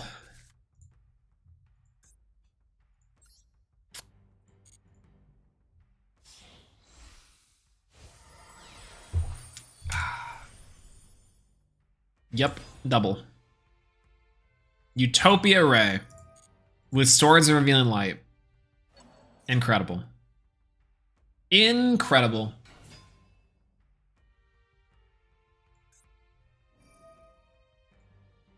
Insane. He's just too good. Ah, he's just too good. Maybe my deck just sucks. What do you mean a not strategy? So what I mean by that is that I think it's a strategy that can work. I think it's a strategy that is actually also pretty fun. And I also think that a lot of decks surprisingly aren't prepared for Chaos Max. So for example, like even in the best case scenarios, some decks just straight up don't have an answer to Chaos Max. Now, how often does Chaos Max actually like meet its win conditions? No clue. But I think that's pretty much why I'm like, it's not a not strategy. Because sometimes these boss monsters have the wackest conditions. But Chaos Max is actually a good strategy that I think people meme on. I guess that's the best way of putting it, right? Is hero slander allowed in this chat? Unfortunately, yes. We don't allow dragon link slander. That's the only one we can't do. Incredible. I can't believe we lost to this. I can't believe we lost to this. Wait, can't he not attack directly? Or can he attack? Okay, it just doubles on the attack. That's right. I was like, there's something to this. Unfortunate. That sucks. This hero deck sucks. True. Listen, here's the crazy part. We actually would have been completely fine until we weren't, which is whatever. But yeah, so you prefer the DPE icon. What's going on, Wolfie, by the way? Hello, it's good. Hello, hello. It's been a little bit. How's it going? I prefer it versus the Armed Neos icon. I was thinking about switching over to the Armed Neos, but something about the DP icon with this actually still looks pretty solid. I don't know. Maybe we'll switch to Armed Neos here in a minute. Because I kind of forgot that I have it, frankly. Ooh. This guy's name is Gotcha. That's kind of fun. Okay, so let's think about our turn. We can go for DPE, right? So we can go for a DPE. We have Forbidden Chalice. I think that's all pretty solid. What I think we might end up having to do, frankly, is normal summon Avian, go Polymerization, go Malicious, go Clayman, and then go into Sunrise. Use those two to grab... Use those two to grab what? We'll see it. All right. We're going to go for Avian here. Avian, we're going ahead and go for Polymerization. Polymerization, we're going to fuse for Sunrise. We're going to go for Malicious and the Clayman inside of our hand. Let's just let it rock. Sunrise effect on the board. Sunrise, we're going to go ahead and search for our Miracle Fusion. Nice. Then, I kind of want to go for Malicious, search for a card, right? We search, what do we search here? Go for these two, make, go for two, go Poly. Doesn't quite work there. We actually have to sacrifice Sunrise to do this combo. We have to sacrifice Sunrise to go for Cross Crusader, to tribute, to add to hand a Bubble Man. Yeah, we have to add to hand a Bubble Man to make this combo work. Or does it work that way? No, it works that way. It unfortunately works that way. We have to go for Wonder Driver. Wonder Driver floats into, sets the Polymerization. After we what? There's no Avian Clayman fusion. That's the truly unfortunate part. I think we have to go for Cross Crusader here. Cross Crusader, effect activates. Easy peasy. Gonna go for Cross Crusader, target the Malicious. Malicious on the board. Then we have to activate Cross Crusader. Cross Crusader, get rid of the Malicious. Then we go into Bubble Man? Bubble Man fusion summon gets us nothing. Kind of have to go for a Denier here, which I think feels the worst. So maybe we just go for a Blaze Man for follow-up, and then we end it there, right? Alternatively, I guess we go for Burstinatrix and hope for a next turn game.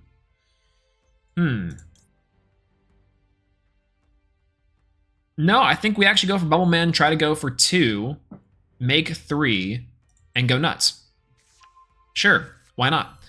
We'll go for these two. We'll set Miracle Fusion, set Forbidden Chalice. Do we want to recycle the other guy? I think we do too. Let's go for these two. We'll go for Malicious. We will go into Denier. I hate to do Denier here, but I think it's just the best course of action, unfortunately. Now, I can't search Sparkman and Burstinatrix, so I'm only going to get a +1 off this, which does not feel very good. But we can make it work. So we get to do Sparkman. Yeah, then Miracle Fusion the DP. I wish that's how it worked. Unfortunate. End phase. So luckily here we still do get quite a bit of value. I was thinking there was a line for DPE, and maybe the simplest option was just to recycle with a DPE. Well, never mind, we're replacing against Dark Worlds. Maybe it didn't matter at all. Good thing we set our Miracle Fusion. Yeah, what do you think will be the next big structure deck? I wish it was the Dark Worlds, but, you know, it more than likely will be. Wait, no, the Dark World structure deck, you mean in Master Duel and TCG? Because Dark Worlds and TCG just came out. I want to say that inside of Master Duel, God, there's so many things it could be. But there's no clear indication on what they think is really expensive. I think Heroes would make for a great structure deck, frankly. But I also think that's something like, what's a really high rarity deck in this game? Magical Muskets? Nah, that's kind of cheap. But it does have some good URs in there. Branded actually be amazing. Sword Soul would be hilarious. But we already know that there's coming out with a Sword Soul strategy. I got a Forbidden Chalice this one, by the way. Scareclaw. Ooh, Scareclaw coming up for the Monadium stuff, and also for the Kashtira stuff. I think that would make for a great one. Yeah. Yeah. Scareclaw would be interesting. A Chainlink 4 on Branded and High Spirits. Incredible. Yeah, can't wait for Infernal Rage to drop. He's E-Heroes DPE. Oh, I cannot wait either. I think it's going to be awesome. Especially for Master Duel. For TCG, of course, shoutouts to our top 32. Because top 32 hero list from the most recent WCQ Worlds qualifier, it was an insane list. And Infernal Rage is crazy. Arm Neos to cope. It should just be the Neo series as a whole. The highest level of copium possible. Target one set card on the field, destroy that target. Then discard one card. That sucks. Goodbye, Miracle Fusion. That's pretty much all I had. That sucks. I can always reset it. But whatever. Gain 300. So it's still at 19, which is not big enough. He can go into a rank 4, which I do like. Or no, he's trapped into fusions, right? He is trapped into fusions. Which is still okay. Banish one Fiend Monster from your graveyard, discard a Fiend Monster, draw one card. Not a lot of deck cycling here. We'll see. I'm not super afraid unless he has a way to truly clear Infernal Devicer. Which I think would be hilarious.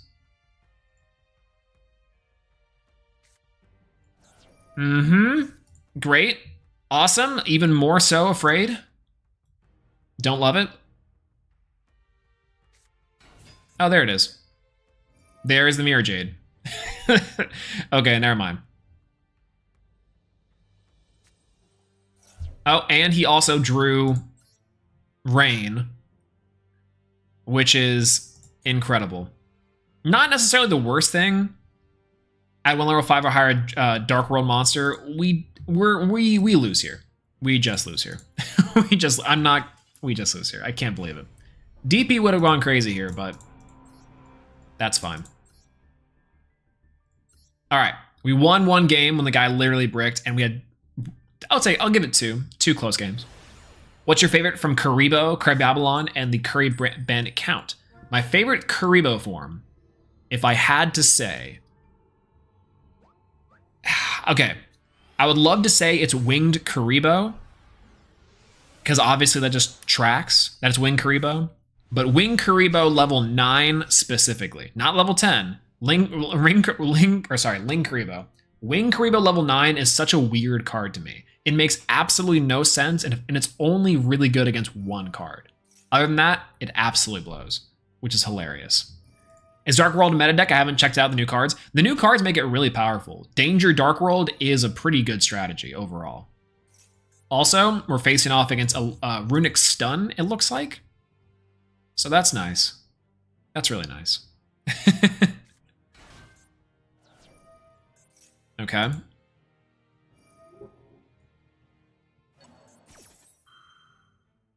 Munin, Runic Allure. He didn't draw that well, but we also didn't draw necessarily crazy either. Okay. That's not that bad. We can deal with that. Let's draw. Decider. Decider's interesting here. I don't hate it.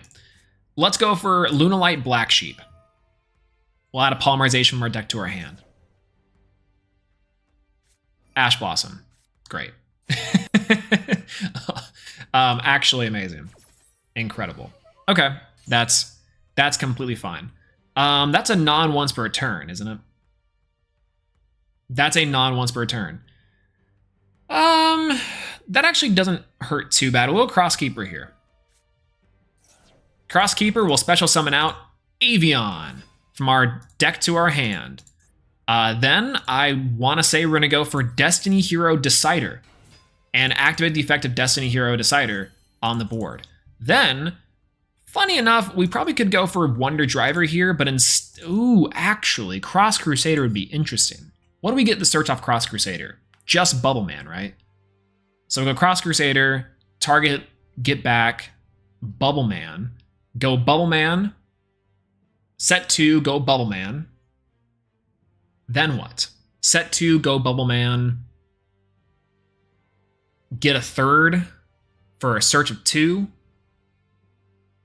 Doesn't really get us anything, does it? Ah, whatever. Infernal Devicer probably is the end game there, but Cross Crusader does get us some interesting plays. So I'm kind of down. Let's go Cross Crusader here. I wish I could discard a card from the hand. That'd be actually really great. We'll go Cross Crusader effect. We'll target the Decider. We'll summon back the Decider onto the field. We'll go for Cross Crusader's effect. We will get rid of Decider. We'll add from our deck to our hand a Bubble Man. Yeah. Then we'll set a card. Okay, he doesn't have the one that destroys either. This is great. We'll go ahead and special summon the Bubble Man. And I'll go for Infernal Devicer? Infernal Devicer for 2 to search? Maybe that's 2. And we go for that. Or Wonder Driver is also not a bad option to reset the Miracle Fusion. I don't really know what I'm getting off the Miracle Fusion at that point. Because at this point, if I'm going for Infernal Devicer, that's good. I'm getting this regardless. So let's go for Wonder Driver's effect. We'll retain the card advantage. Technically, I can get both, which is fun. Then we'll go for Miracle Fusion. Miracle Fusion will summon out Sunrise. Sunrise, I'm going to go ahead and banish the Cross Crusader, and I will get rid of the Bubble Man, very unfortunately. Then I go for Sunrise. Sunrise on the board. Activate the effect of Wonder Driver. Target the Miracle Fusion. And I get to activate Sunrise's effect to add another Miracle Fusion. And go for Crosskeeper. Crosskeeper to get rid of and draw 2 cards. Hopefully they're good. Polymerization would be the best thing we could do. Return to deck the Crosskeeper. That's essentially Polymerization. I don't mind that. Okay. If that's the case, we'll go for Lunalight Black Sheep.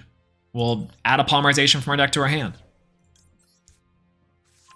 That's kind of the same.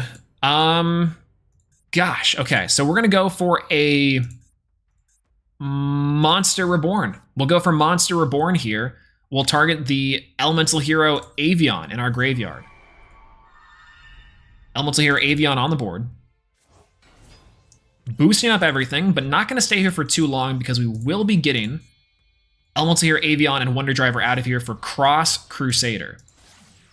Or Infernal Devicer, excuse me. So now I got to think.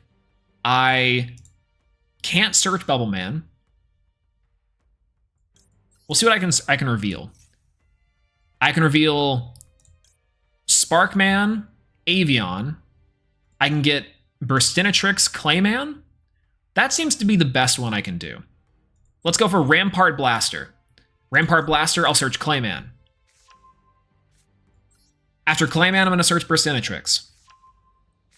I'm going to go for Polymerization. Polymerization, I'll go ahead and search out Rampart Blaster by sending Clayman and Burstinatrix. Big boost on the board. Then, I'll go ahead and activate the Miracle Fusion on my side of the field.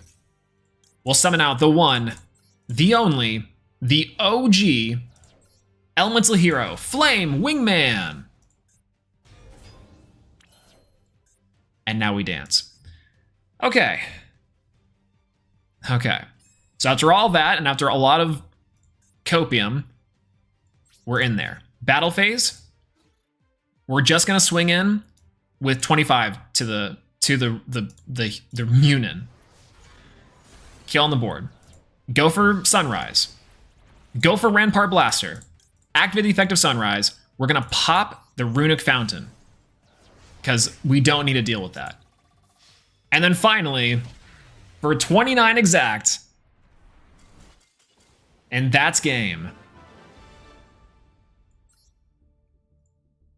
Whew. Oh, God. That was almost stressful. Plasma Vice, I'm saying.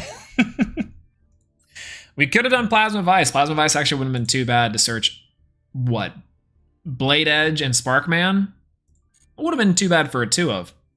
Discard, destroy. You're lucky they bricked. Twice now we're lucky they bricked. Twice now we're lucky they bricked. But this deck has some legs, no? He's got to get creative with it.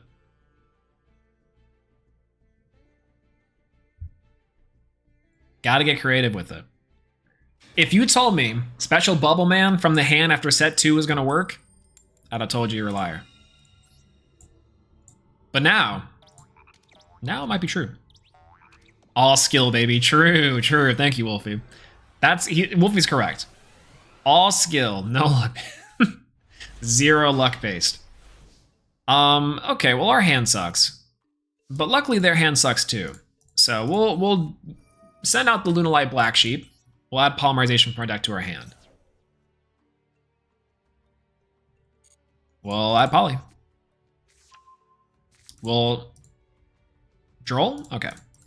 We'll set a Space-Time, Food, and pass. Hopefully we draw into and we can hard make DPE.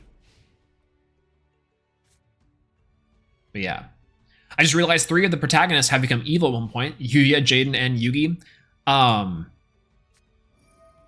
It's... Oh, gosh. Bestial Sarnier.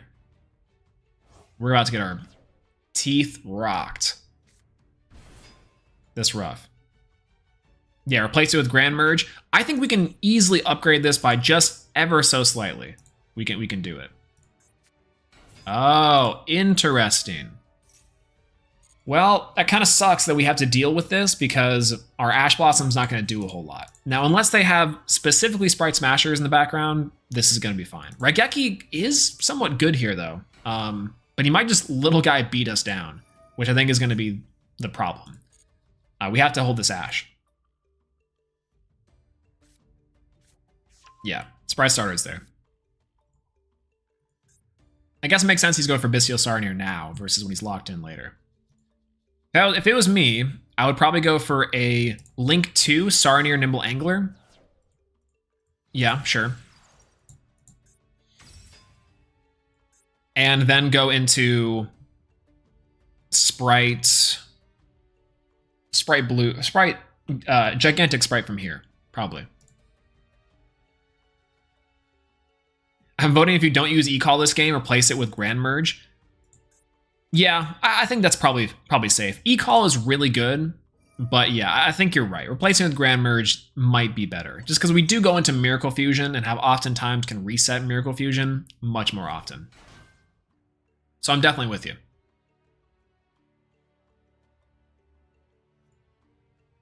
All right, an actual meta deck for Link 2 for Sprind. Excuse me. All right, well, we actually have to Ash Sprind, unfortunately. Yeah, it's weird that we don't see that many zombie decks anymore. It's just that it's like not as good. It's still very strong, don't get me wrong, but it's not as good as it could be. For sure. By the way, 2 links for a Sprite blue. Oh no, he's gonna go here and then go for a gigantic after that. That seems right. But yeah, I think it's the meta is a little bit unforgiving for zombies at the moment. A lot of the better decks, and especially for Cashdira coming up, are just much better. Yeah, it's crazy how we have Elf and Sprind. I'm saying. It does make this deck so like infinitesimally more powerful, if that's the word you want to use for it. We should be just dead here though. You go for a Sprite right off the top, you go for 2. We're just macro dead. We're a huge, enormous dead. But that's okay. All right. I will concede the fact that E-Call might not be as good. So we're going to take that out.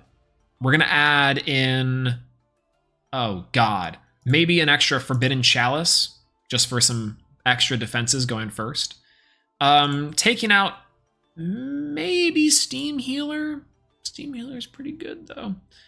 How often am I going into 2 Infernal Devisers? Or even 2 Dread Decimators? Probably none. So let's replace that with Grand Merge. I have 6 of them. Why do I have 6? Holy God. No Hero Lives? So, unfortunately, I think a Hero Lives is insane. But for this purpose of strategy of only containing 2 URs from the archetype, Destroy Finks Enforcer and Sunrise, I think this is pretty much the best we're going to get, more than likely. Now, taking out E-Call was, honestly, probably a good idea. Just so we can keep it very minimum. It's like 1, 2, 3, 4, 5 URs, or 5 SRs. It's there. This is about right. I think this is okay. I think Grand Merge is going to be insane. I don't know of any other normal elemental hero cards that we can truthfully get out. We can technically, if we really want to be based, we can get out Contrast Hero Chaos for an extra negation, which I think would be hilarious. It doesn't really get us anything. So we take out like 1 Infernal Deviser and go Contrast Hero Chaos? That'd be insane, and I would love it. But what are the rules? The rules for this deck are quite simple. So in the past, we had a hero deck, super expensive. Even less so, a superhero deck with a lot of SRs. Even cheaper than that, 5 URs and 10 SRs. This is 5 UR, or 5 SRs, and 2 SRs. Did I say that right? No. 5 SRs and 2 URs. So before we replaced Emergency Call with Grand Merge. And I think this is like the cheapest deck you can make with heroes that feasibly works. It's a fusion combo strategy that utilizes the URs from the packs, like the bundles, and then also the cheaper elements of the hero packs. But oh my gosh, this is Citizens with the 1999. Thank you so much. Oh my gosh. Holy, that is incredibly generous. Thank you, thank you. I really do appreciate that. Thank you, thank you. And hey, we're doing okay so far. We've won some games and we've OTK'd a few and lost the ones that we were expected to lose. But yeah, thank you so much. I really, really appreciate that. Thank you, thank you. But yeah, that's the rules for this engagement. We have 5 SRs and 2 URs to try to get as many wins as possible. So, you know, the forbidden Omni Negate, I'm saying. We can keep Contrast Hero Chaos in here. I think that'd be hilarious. Because it's a rare, so why not, you know? It's a rare, so why not? Otherwise, we'd probably replace that with another elemental hero card, right? Just join the stream. Everyone's having a good night. I appreciate that. Thank you. Hope you're having a great night too. Yeah, we're doing okay. We've lost again some games that maybe we shouldn't have. We also have won a lot of games that also we maybe shouldn't have. So there's that. But hopefully we'll do better this time. Crosskeeper, Lightning Storm's huge for clearing. Biscan's kind of awkward because we have Crosskeeper to go into Bubble Man Burstinatrix, so we really need a way to go into Polymerization. That's like the one thing we need to see here. Decider's not quite it. Not quite right. One Polymerization is all I really needed there. I guess that's fine. We'll go for Crosskeeper effect. We can search for what we need, but I'm just gonna go for these two. We're gonna go for a Decider. Decider effect, I'll go ahead and add back a hero monster from my graveyard. That way I can go nuts. I'm gonna go for Cross Crusader here. Cross Crusader, we're going to go for Cross Crusader. Activate the effect of Cross Crusader. We're going to add Denier from our graveyard, special summon. I'm just gonna go for Battle Phase, get in for a nice 32, and then do my search in main phase 2.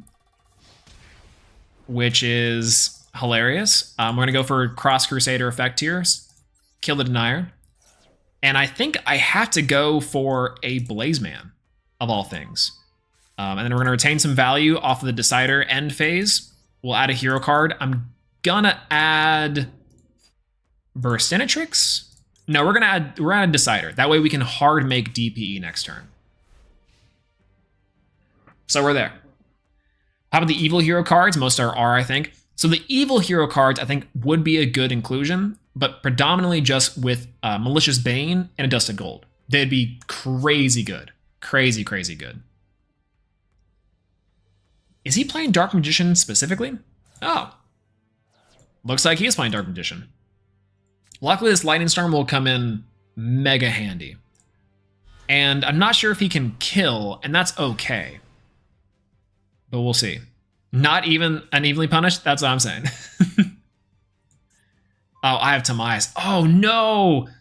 Oh, God. Fusion Dark Magician. Even worse. I have Tamias is such a cool card, by the way. Oh, God. Oh, God, oh, God. Your opponent cannot target spell traps you control, and also they cannot be destroyed by card effects. That sucks, but I'm pretty sure I can just sit on Denier the entire time. Oh. Okay, we just win. Oh god, we hyper just win. Holy. Okay, so I'm gonna wait. No, we have to. I'm gonna go for Lightning Storm right off top. Rip, destroy the attack position monsters. Bye-bye. Then we're gonna go for Crosskeeper. Crosskeeper effect's going to activate here. Going to send and special summon our Blaze Man from our hand. Then we're going to activate the effect of Blaze Man, add any Polymerization from our deck to our hand. Big old Poly. Then I'm going to normal summon Bubble Man. Yeah. Go into 2, reset. Yeah, that works. Go into Bubble Man, normal summon the Bubble Man, go into an Infernal Devicer, summon for 2, go for Avion and Sparkman, and I think that's just game from there. Right? That works. Or I can go for a DPE. I'm going to go for Infernal Devicer because it's fun. We're going to go for Infernal Devicer. Infernal Devicer's effect's going to activate here. We're going to search from our deck to our hand a copy of first revealing Tempest. So we can add the bridge. Sparkman and Avion. Banger. Then we're going to go for Polymerization. Now, a couple things we can do here. I can either summon Sunrise or Destroy Phoenix Enforcer. I think Destroy Phoenix Enforcer wouldn't be a bad option. But the thing is, how would we then get our entire combo? Not quite sure. I'm gonna summon Avion and Sparkman. I think I see the line. Isn't Grand Merge lethal? Grand Merge has to destroy a monster by battle, which I think sucks. But it's fine. We're gonna go for that and go for Sunrise, get our Polymerization, or get our Miracle Fusion, excuse me. Adding Miracle Fusion Protect to our hand. Easy peasy. Actually insane. Forbidden Droplet is a crazy pull. Ah, come on, I want to summon Tempest! I was setting up my graveyard for Tempest! We can't keep getting away with it. Why do I constantly get top tier decks while you get borderline rogue decks and brick? It's partially streamer luck, but also because if you play enough times, unfortunately, you just get lucky for a certain amount of streak. To be fair, we've been off and on all day, which is fine, but it's like the Tyranids are able to use Graph Dragon, are they? That actually sucks. I wanted to summon Tempest so bad. I cannot believe that we weren't able to summon Tempest. That sucks. But I haven't played Master Duel in a while. Is it worth jumping back in again? It kind of is. It kind of isn't. Right now, it's probably the best it's going to be for a while, just because it's like at the top level, there's enough stuff going around where the decks are somewhat varied. But for the most part, I mean, for the most part, like not unless you want to go for the events or if you're playing at lower levels. If you want to play at lower levels, you want to play for the event, completely fine to do so. But the problem is that at the high level, it's just more tier limit for like 4 months straight, which kind of sucks. It feels really bad. So it's like if your choices of decks are Labyrinth, Labyrinth,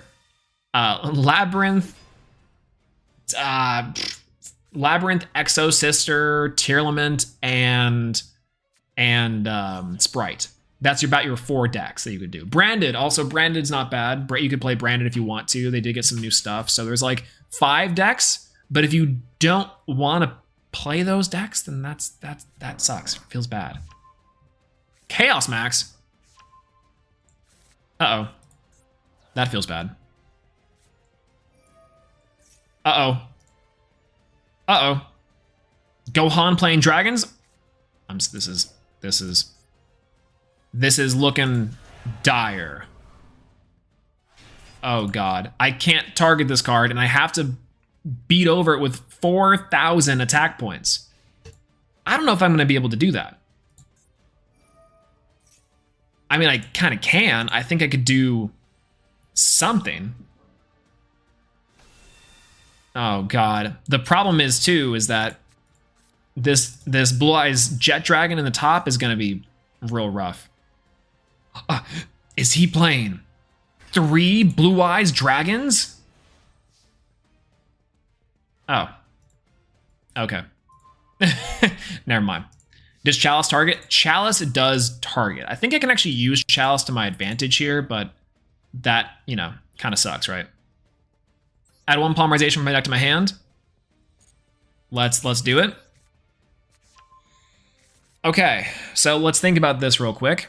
I can go into normal summon Restinatrix, set 4 cards, special summon Bubble Man, go for Infernal Devicer to search for 2 cards, and then do like Grand Merge.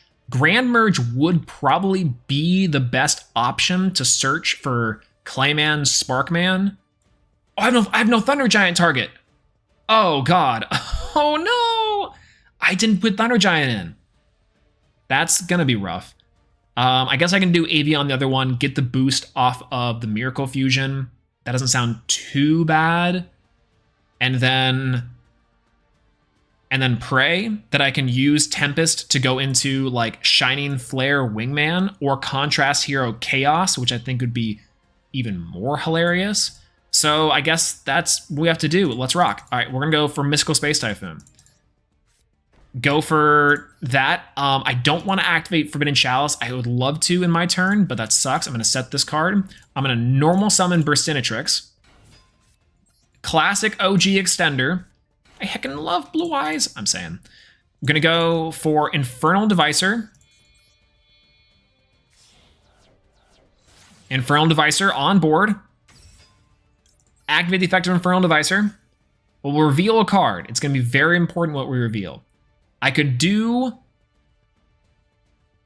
I think I have to do Tempest. It's our only one that makes sense here. Sparkman. Add from another card from deck to hand. Avion. Which I think works. Then I have to go for Polymerization here, I think. Polymerization here, unfortunately. And then we have to go for Elemental Hero Sunrise by fusing together our Sparkman and our Avion. This is going to be a close one. Big 2 on the board. Activate the effect of Sunrise. Sunrise, grab Miracle Fusion. Then we're at a crossroads. We can summon Tempest, and Tempest wouldn't be too bad. But I think instead, what I have to do is go for... Oh god, I can't even do Avion Burstinatrix because they're not... Man, I put Thunder Giant, then I think we just actually win. We have to use one of these Miracle Fusions for Grand Merge. Grand Merge, we then can go into something.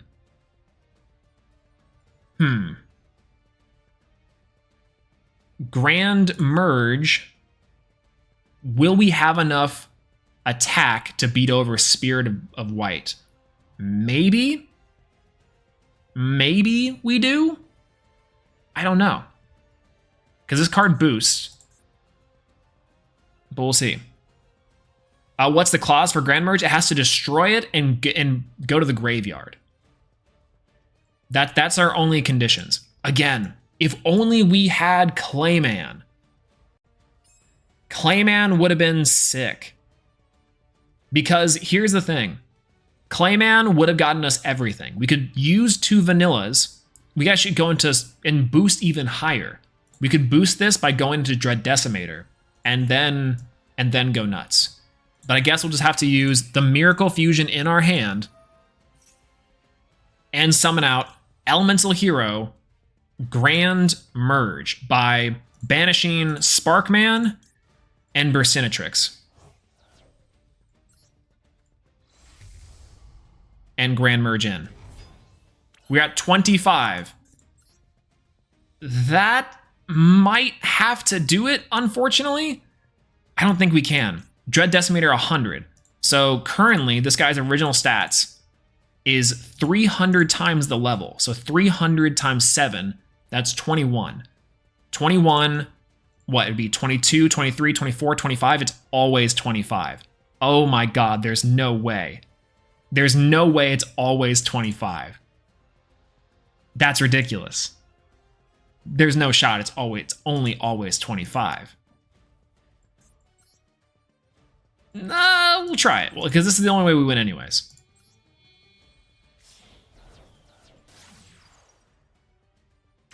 It's always 25. Oh my god, I'm pissed. I'm so pissed. I thought we could do it. We can't do it. Blue eyes!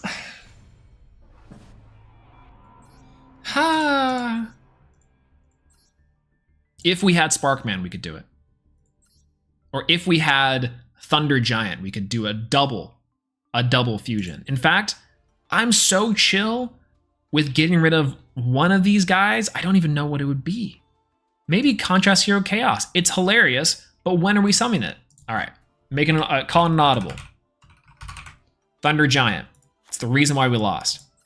See, the plan was we go into Miracle Fusion. We Miracle Fuse for Thunder Giant, right? We use Thunder Giant and the Infernal Devicer to go for Dread Decimator.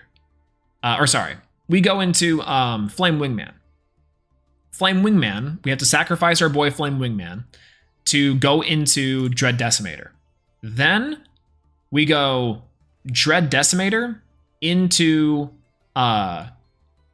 we go Dread Decimator and we summon Miracle Fusion a second time for Grand Merge. Grand Merge beats over the other guy. Then we summon anything. We go for Shining Flare Wingman to maybe even boost to burn damage, and that's about the best we can get. Maybe this kills the Chaos Max. Very, very much maybe.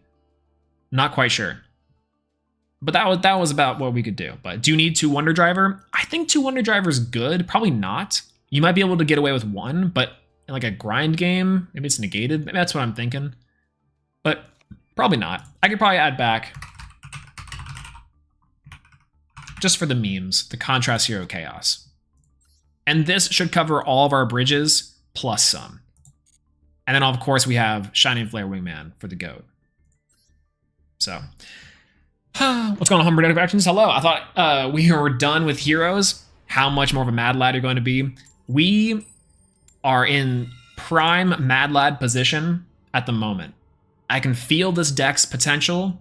It is a 5 SR and 2 UR hero deck. The cheapest hero deck that has ever been conceived. Actual insane good cards alert, by the way.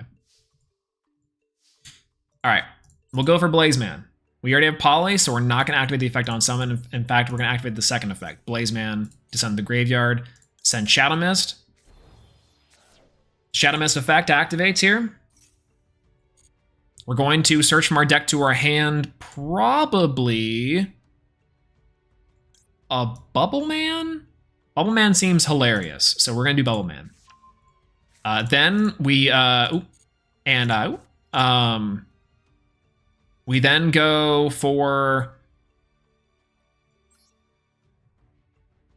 maybe we could just sit on DPE and we use and hold the polymerization for next turn.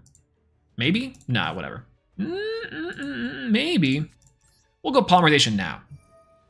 Polymerization now, we'll go for Sunrise. We'll use the Bubble Man and the Blaze Man on the field. Yes, we'll hold the Blaze Man in hand. For Sunrise. Sunrise on the board. Sunrise effect activates. Then we'll add the Miracle Fusion. Nothing to do yet, except for we're going to go for Fusion Destiny. Pretty much this card can just carry us all the way through, and that's going to be so sweet. Sending Denier and Malicious. In defense position, DPE.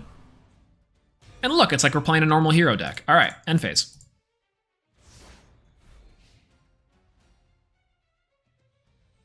Nice. Ooh. Anyways, we're there.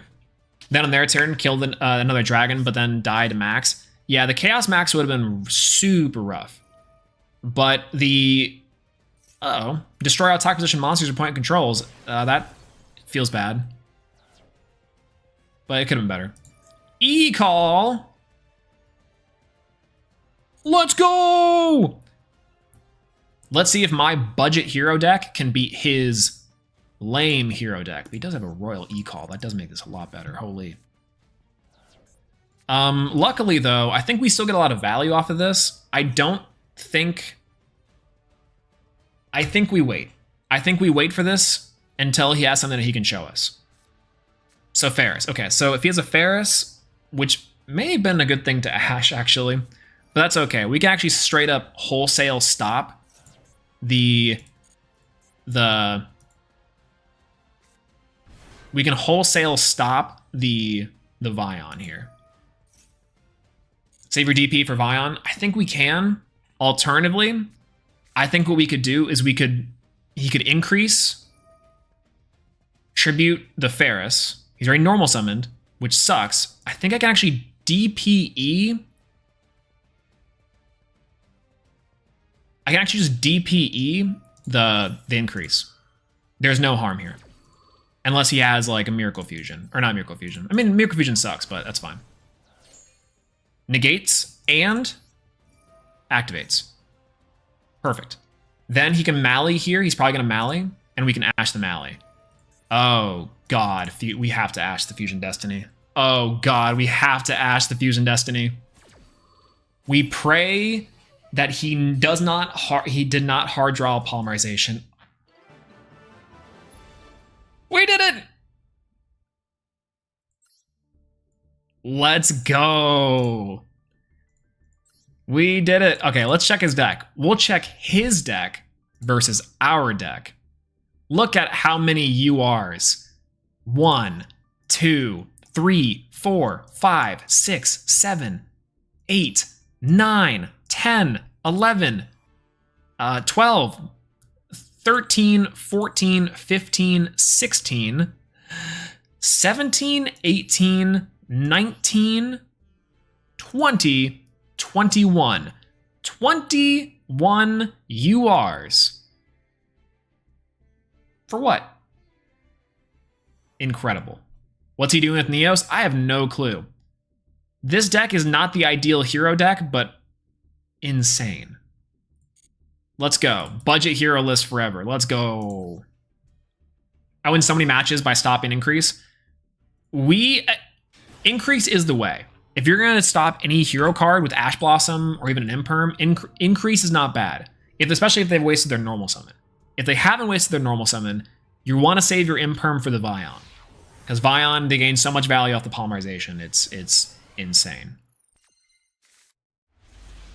This is a good hand. This is a crazy hand. Oh god. Is it Dark Magicians? Again? Okay.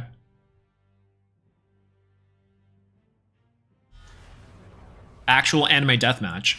Again. Imperm does nothing here. Actually, no, it does something here. Bond between teacher and student. Dark Magician Girl. Cool. Destroy all cards our opponent controls. That's gonna work out. And a Dark Magic Circle. That's chill. Okay, well, this Fusion Destiny, as long as it doesn't hit an Ash Blossom, we're okay. Reinforcing the army to get... Actually, reinforcing the army does open us up to a lot. Oh. Cool. That works out for us. Crosskeeper. Crosskeeper actually does even more. All right, we'll go for a Rhoda here. Ash Blossom, maybe? No. He has the other one. All right, we can summon an elemental hero off this. And I think we're going to go with Blaze Man. We kind of have to do Blaze Man here. We go for Crosskeeper. Crosskeeper effect activates here. We special summon. We're not wasting the normal summon quite yet. Because I think we can actually do a lot, especially with this Fusion Destiny. If he's got Maxi, he's got Maxi. We're going to play the challenge. Because we have to. What a hand. Actual Yugi, Dark Magician, and Dark Magician Girl. There's the Maxi. Sucks. It's fine. We're not really playing that much. We're not special summoning that much, and we're about to get locked into fusions, so we really don't have that much to even go off of. We're going to stop it there. We are going to send to the graveyard a Shadow Mist to get a search. Oh! Free.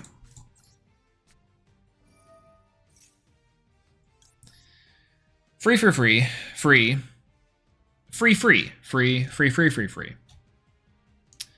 Actually free. Free. Insanely free. Okay. Yeah, we got this. Easy peasy. And then Imperm's not going to really do us much here, so I'm perfectly down for popping the Dark Magical Circle here in a second. So we're going to go battle phase here. I'm just going to swing in over our loyal friend, Dark Magician. Very cool. Main phase 2, we set a card. I'll set 2 cards, and we'll go DPE control now. The circle, we're gonna wait to see if he can special summon the Dark Magician, and then we'll pop the circle with DPE. We're not gonna die here, so we should be okay. Plus, this Imperm is gonna be so sweet. A Raigeki. Oh, okay. It's gonna get destroyed anyway, so we'll pop this. We'll go DPE, pop the circle.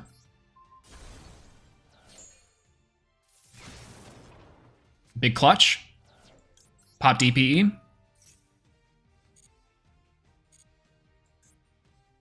Insane. Ooh. Illusion of Chaos. That sucks. What's going on, Duality Man? Hello. Been a while since you've seen one of these live. Well, it's good to see you. Yeah, we're big chilling on the cheapest hero deck imaginable, and hopefully we can do a good job. Our follow-up is insane. Hopefully we can do an okay job. He's not gonna be able to OTK us here, and we do have the Imperm. So, Imperm the Rod. Yeah, we're hoping. I don't think he actually, and maybe he did. There's the Rod. We're gonna take a lot of damage here, but yeah, we gotta Imperm the Rod. Gotta negate the Rod. And we negate this set, so even if it was a trap card, or a spell card, excuse me, then we get this here. What's going on, Kishan? Hello. Good to see you. Hello, hello. New here? Glad to have you. We're playing some heroes today, the cheapest budget deck I can think of. Oh God, Blackluster Soldier, no! That's fine. That probably means the back row is something big. But that's also A-okay. I can't target it with card effects, but that's fine. We are so in there, it's crazy. Oh my gosh. We are actually just insane, I think. All right, so let's get cracking. We'll go for Destiny Hero Malicious. Destiny Hero Malicious activate its effects. We'll get it on the board. I feel comfortable just sniping that back row now. It would have been an Internal Soul. Maybe it's Awakening the Dragon. It's a Mirror Force, actual Yugi cosplayer. Let's go for Denier. Go for Denier's effect. Denier effect activates here. We'll send Malicious back to the top of our deck. We'll go for Cross Crusader. And what can we set up here? So we can set up here everything. We actually have everything we need. We can go into the funniest hero that we can think of, but that's perfectly fine. All right, we'll target the Denier because we can. All right, what's the funniest hero we can think of? We can pick any of them. We can actually pick any of them. We can go into Flame Wingman, the OG. We can go into Thunder Giant. We can go into Grand Merge. Or we can go into Tempest. We can actually do all these setups with here. So you guys let me know. We'll go for Cross Crusader. We'll tribute the Denier. Then, we'll have to add a hero monster from our deck to our hand.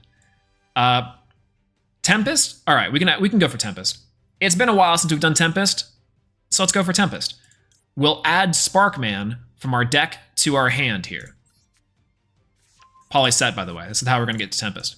Going to go for Malicious. Malicious on the board. We will banish Malicious to summon. Then, we'll go ahead and search, go for Denier. Denier. We're getting crazy. Denier's effect's going to activate. We're going to go ahead and get Denier. Go for and search for Bubble Man and Avion. Add the second copy. Now, what we're not going to do here, unfortunately, is go straight Polymerization. Instead, I'm going to activate Polymerization. Polymerization's effect's going to activate here. We're going to summon Sunrise for a little bit of an extra boost. Go for Sparkman and Avion. Add Sunrise. Then, we're going to activate the effect of Sunrise, but not Crosskeeper. And for a particular reason that I'm going to make... Aww. No! What I was going to do is summon Bubble Man with the special summon and then go into our guy, but that's fine. Anyways. That sucks. Sucks to win like that, but it feels good. This is our budget hero list. Our budget hero list that we are Gonna go for a couple more games, maybe one more just to be safe, and try to rank up. We are playing the cheapest hero list possible. The idea behind this is we've already done a normal hero list, tons of URs. We've also done a hero list with predominantly super rares. But then we've also seen 5 URs and 10 SRs. But what about 5 SRs and 2 URs? That's the plan. And it should work out okay. This deck is equipped with some staples that we can get from the bundles, as well as a lot of really funny cards. After a little bit of refining, I think this is definitely the best version of this deck possible. And I think the games just kind of speak for themselves, right? I don't know. We kind of get lucky too, fair, but whatever. I know. I wanted Hero Beatdown. I'm saying. Will we finally take Neos to the top with the new Flame Wingman? We will. I think I have to, and I think we have to. There's no way that we can't go back to Neos to the top. It's been a while, and the hype behind the new cards and stuff has died down a little bit, but we have to see at least a Diamond.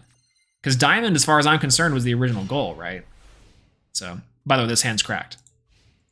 Droplet, Destiny, for another Forbidden Chalice, Poly Blazeman. Poly Blazeman here represents full combo anyways. Oh god, it's Runic. Jesus Christ. Alright, we're there. Yeah, it's weird how Destiny Hero Denier doesn't have a negate. I'm saying. Destiny Hero Denier needs to be a negation. Alright. This card is going to be problematic. Oh, it's Runic Naturia. Oh, God. Hopefully he didn't draw into his... No, he did. He can make Nat Beast. Oh, God. I can't even activate Forbidden Droplet. I can. I just gotta discard something. All right. Whatever. Not gonna lie, I'm hard stuck Plat 2 with Neos right now. It's probably very difficult. And it's probably gonna be very difficult because the Plat 1 is definitely filled with much more actual sprite and like Tearlament and decks that are very hard matchups for Neos as a whole. I mean, every matchup is bad for Neos. Well, let's just be real. Wait, never mind. He's going for draws for some reason. Interesting.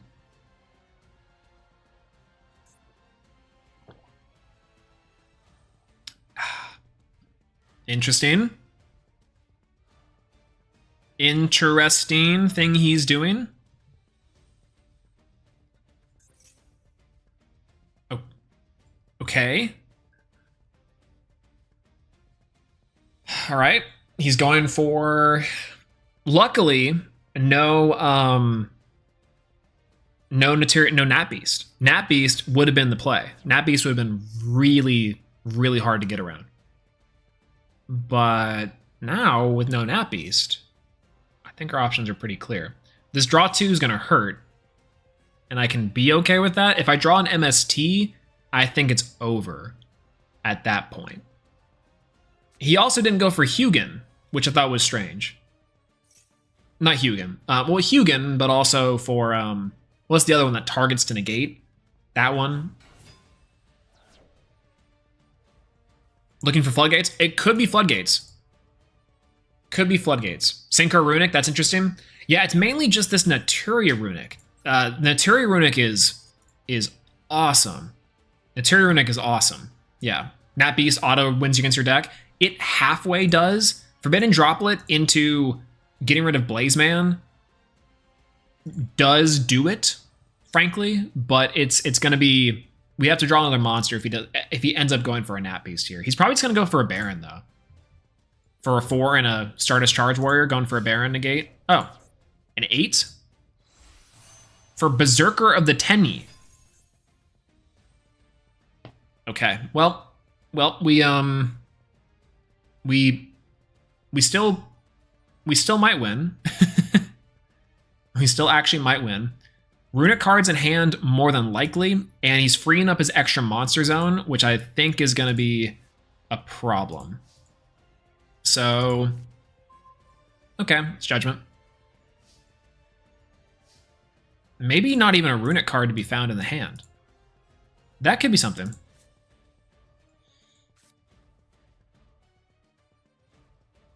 We're locked into fusions if we search Blazeman, but that might just be the way we kill. So we're going to go for Blazeman. No effective Blazeman. There's the Runic card. Activate the effective Blazeman. We'll send Shadow Mist to the graveyard if this works. Ash Blossom. Ooh, that sucks. Doesn't suck as bad as a Fusion Destiny not getting a hit with that, but that's kind of okay, right? We also can go into our Link monsters now, which is going to be much more advantageous for us, which I think is good. So I'm going to go for Fusion Destiny here. We are locked into Dark monsters, so we can at least get some advantage with Infernal Devicer and with Cross Crusader. Maxi. That's unfortunately going to have to be fine. There's Runic Tip, which also is going to have to be fine. So much value, dude. Ash Blossom, Maxi, a Runic Tip off the top. We almost got lucky enough to where he didn't draw another Runic card. Freezing Curses. Freezing Curses is the negate effect for the monster. That's okay. We'll send Denier, we'll send Malicious. We'll just go straight in, big body. This feels fine. And we do have quite a bit of stuff to go into. We can destroy Stardust Charge Warrior, pop our Blazeman, get rid of Berserker the Tenyi. Both of them completely fine. Berserker Tenyi is annoying, but we can easily deal with that. So I'm just going to go for Battle Phase here. Charge Warrior is 2,000 regardless of if these effects get negated. So I think we're going to be okay. We do have the Denier for next turn. We can Runic Fountain. Our Solemn Judgment's got to carry us, but that's it's going to have to be okay. Go for DP here. Okay. Target one effect monster. I think, unfortunately, I have to DPE here. I have to DPE. He's going to chain Berserker the Tenyi, which I think is okay, because what we can do is we go for Forbidden Chalice. Forbidden Chalice, we can target the Draco, negate its effects. Really what we could have done is gone Forbidden Droplet. Runic Flashing Fire. Huh. That's interesting. To destroy the monster and then banish the top two. That's gonna have to be fine. That's gonna have to be fine. Pops DPE. Forbidden Chalice on that. Draco Slayer negates. Phoenix, pop the Chalice, pop the Runic Fountain before any of this can even slightly end of resolving. Activate the effective DP, getting this back next turn. And now we go main phase 2. We set 1, we set 2, maybe even set 3. I'm going to leave that to B, and then we end phase. Now we do still have a DPE, and we're up in advantage like nobody's business. Let's see it. Come on. Some Runic card of some variation would be very unfortunate. I might just have to Solemn Judgment any Runic card that he throws out here. Otherwise, we're gonna be boned. He has a quick play maybe of some kind. Maybe it's a Call by the Grave. Worst case scenario is Call by the Grave. Best case scenario is Maxi.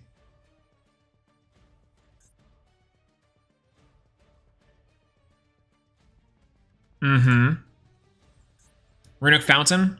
We big destroyed the Runic Fountain. Runic Fountain, hard Runic Fountain here would be unfortunate, but not the end of the world.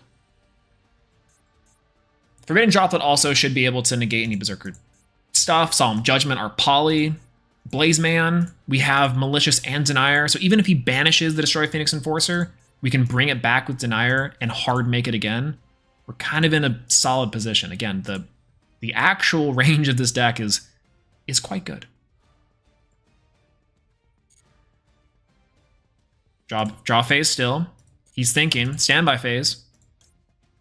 Bring back the D, P, E. Big on board. Huge. Strong. Adaptable.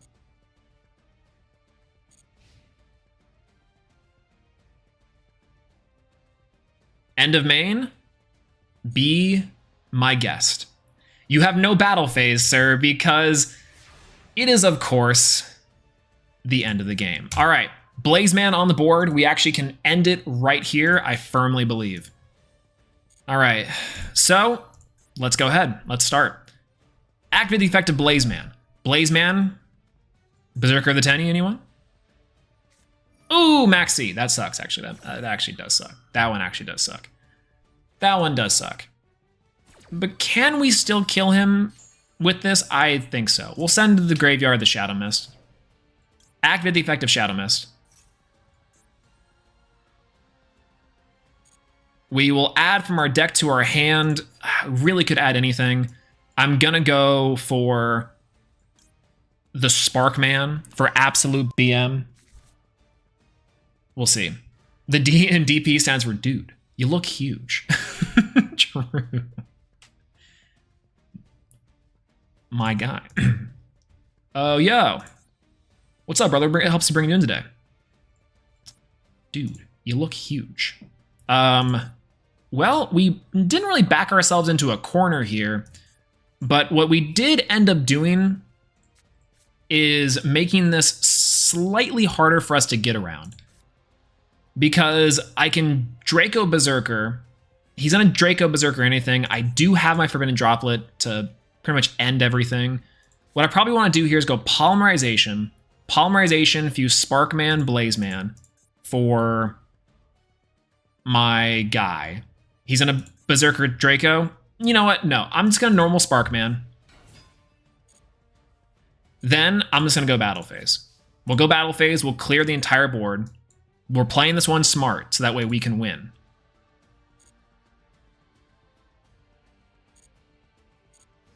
Boom. We'll make him waste that Maxi, and we'll just dome him for 1,000. No more added value. No more shenanigans.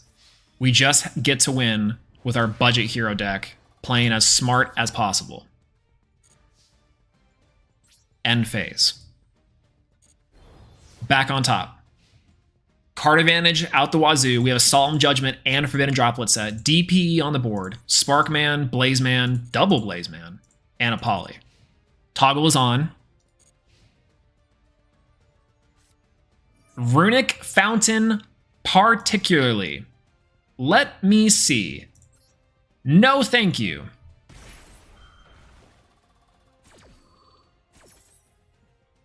I will, in fact, know the Runic Fountain. Thank you for your contribution. And that's a rank up, baby, against Runic Nateria and our 5 UR. Sorry, excuse me. Got that flipped again. 2 UR, 5 SR hero strategy. Beautiful. Absolutely beautiful. This is incredible. If you guys missed it, here's the deck. It's 1 copy of Avion, 1 copy of Burstinatrix, 1 Clayman, 1 Sparkman, 1 Bubbleman, the OGs, because I think they're really good.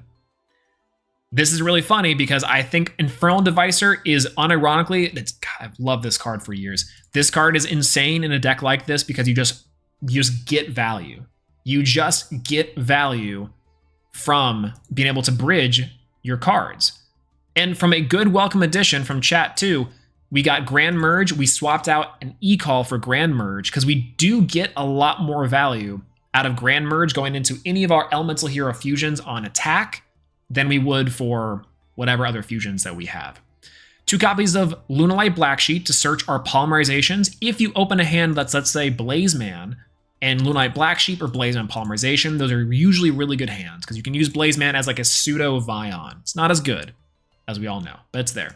So 2 copies of Black Sheep, non-once per turn, did come up. 2 copies of Black Sheep, or sorry, 2 copies of Cross Crusader. Cross Crusader is insane for special summoning, and you get to draw 2 cards whenever you summon a Elemental Hero fusion monster, which is great. 1 copy of Ash Blossom. Again, we're playing the cards into the bundles to really help out the power level, and it's not that much more expensive than a normal things. So we're there. 1 copy of Destiny or Denier and 2 copies of Malicious for our Fusion Destiny engine, which is incredibly cheap, super cheap. Along with that, Destiny Hero Drill Dark and Decider, maybe for some special summoning, but also they're generally A-okay. 1 copy of Beast King of the Swamp. This card is just filler. Honestly, you could replace this pretty much with whatever utility cards you want, but it's just filler. 1 copy of Bubble Man, 1 copy of Stratos for a good search, 3 copies of Blaze Man. Getting to polymerization, I cannot stress enough, is like the game plan, the best thing to do with this deck. Spell cards, I have 1 copy of Raigeki, 2 copies of Poly, 1 copy of Monster Born, Reinforcement of the Army, again, more free cards.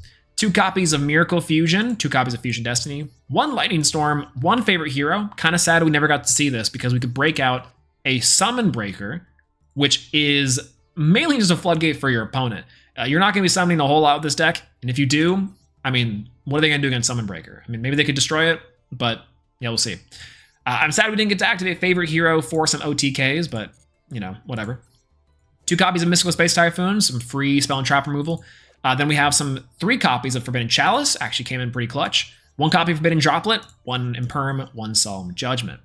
As well, we have 1 copy of Steam Healer for our bridge, the OG, the GOAT, Elemental Hero Flame Wingman, absolutely insane. 1 copy of Thunder Giant. We really missed this card, and we would have won against that stinking Blue Eyes player if we played Thunder Giant, but whatever. Rampart Blaster, Mudball Man, Grand Merge, 1 Sunrise, 1 Shining Flare Wingman, 1 Tempest, almost made him 2, 2023.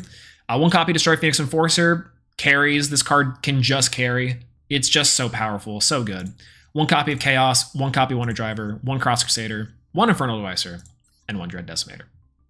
The point of this deck is not to play this deck. This deck is not very good. Oh, I cannot stress enough how this deck functions. It's like it's heroes with duct tape.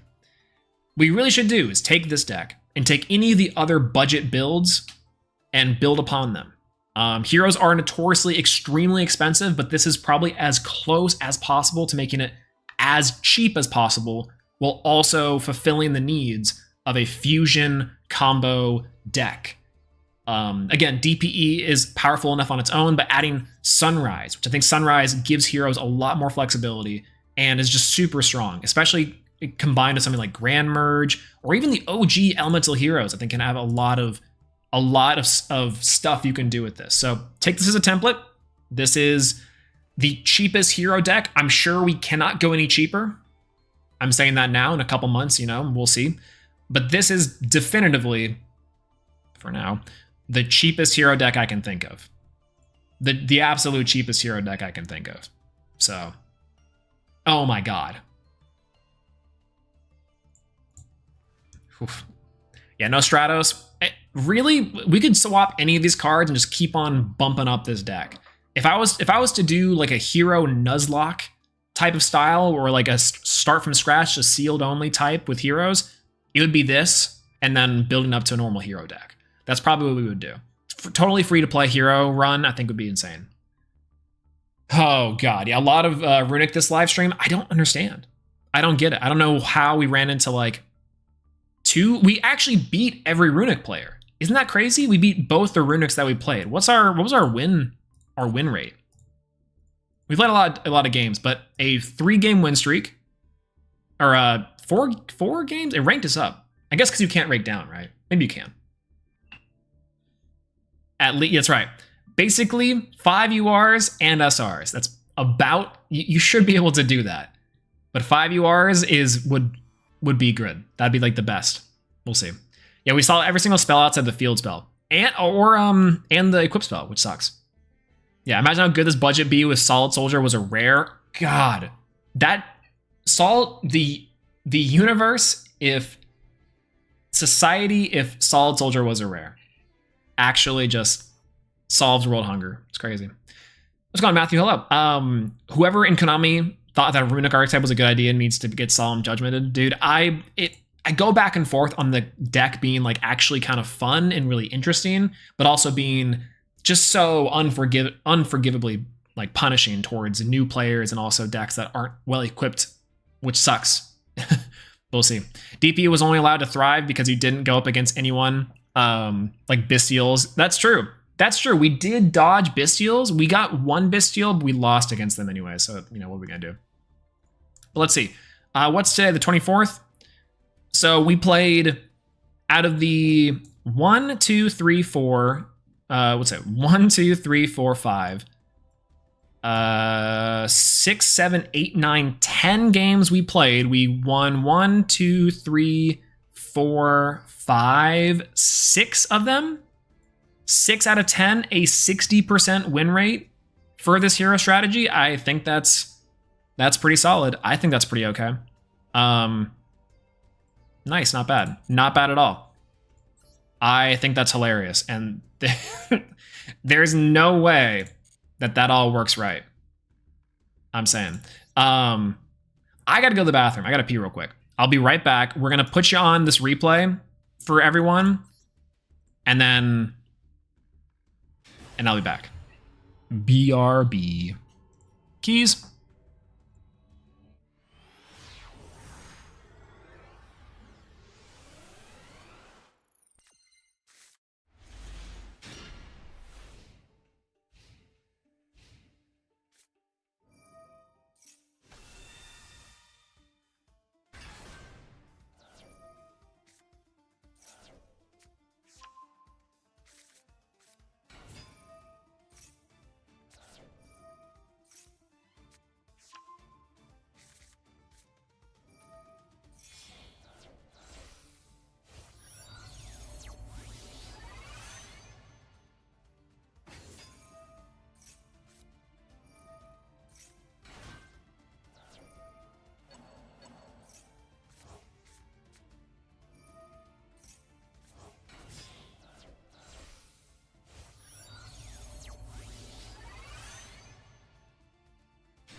Man, this replay is so cool.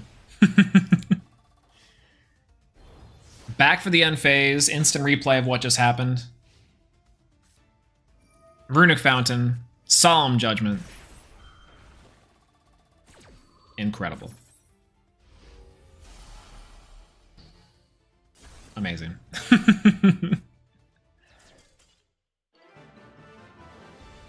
Banger. All right, we're back. Okay, so I think we do have to get our dailies for the day. And then, oh, if Master Duel will forgive me. Okay. Cheer for your champion campaign. What's the campaign? Vote for them and cheer them on. Furthermore, 250 winners from those who voted, and the winning team will be selected today via lottery ticket to receive 2,000 gems. Oh, let's go! In 3 days. The one I saw him put in work. The Ash Blossom, the Solemn. Honestly, the one-ofs are insane. Okay, maintenance July 26th. Do you think that we're gonna see the Sword Soul pack, or we're gonna go see anything good in that update? I hope so. God, this festival. Awful festival. There's no way that they're like, yeah, we'll just do Labyrinth Festival. That sounds good. Holy. Okay. Let's grab our Duel Pass stuff. I finally took the Duel Pass gems. We had like 100 things banked, and I finally said, okay, let me just take the Duel Pass.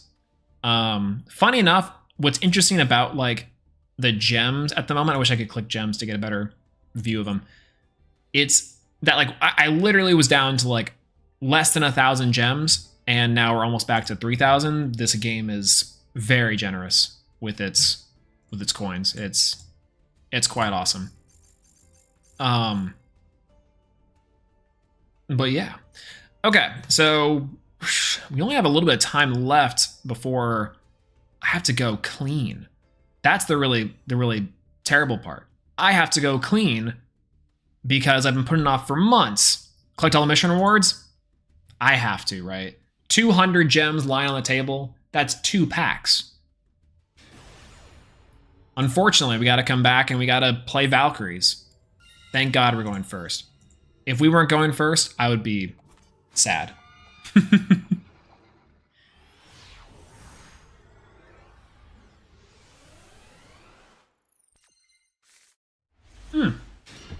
Insane hand. Okay. Obviously, first things first. They're playing Labyrinth. We do know that for sure. We know that for sure they're playing Labyrinth, but we'll see. Are you talking about cleaning your house or taking a shower? A little bit of both. I'm a little sweaty, not gonna lie. My face is a little glossy, but at the same time, yeah, no, 110%. Also clean my house. I've been putting it off for weeks now, and I just cleaned the bathroom like a couple days ago, and that's there. But I gotta mop my floors. I gotta get a mop for the most part. My mop broke because I was mopping too hard. I was actually too good at cleaning. But there. What's going on, Brandon J? By the way, hello. How's it going? All right. Dimensional Fissure. This should get us some of anything. I think what I'm gonna do is sit on Dimensional Fissure Pass. Let's see what the worst thing that can happen. 9 cards in the extra deck. Maybe it's just the loner. It's definitely not, but it could be. I need if I can get the Special Summon Valkyrie card out, or the Valkyrie normal monster or the normal summon monster Valkyrie you can actually summon, that'd be great. Oh God. Oh God, it's like, it's Despia, isn't it? Yeah, or Dark Worlds. It actually could be Dark World. It's Dark Lord, actually. Dark Lord Ukubak. Ukubak.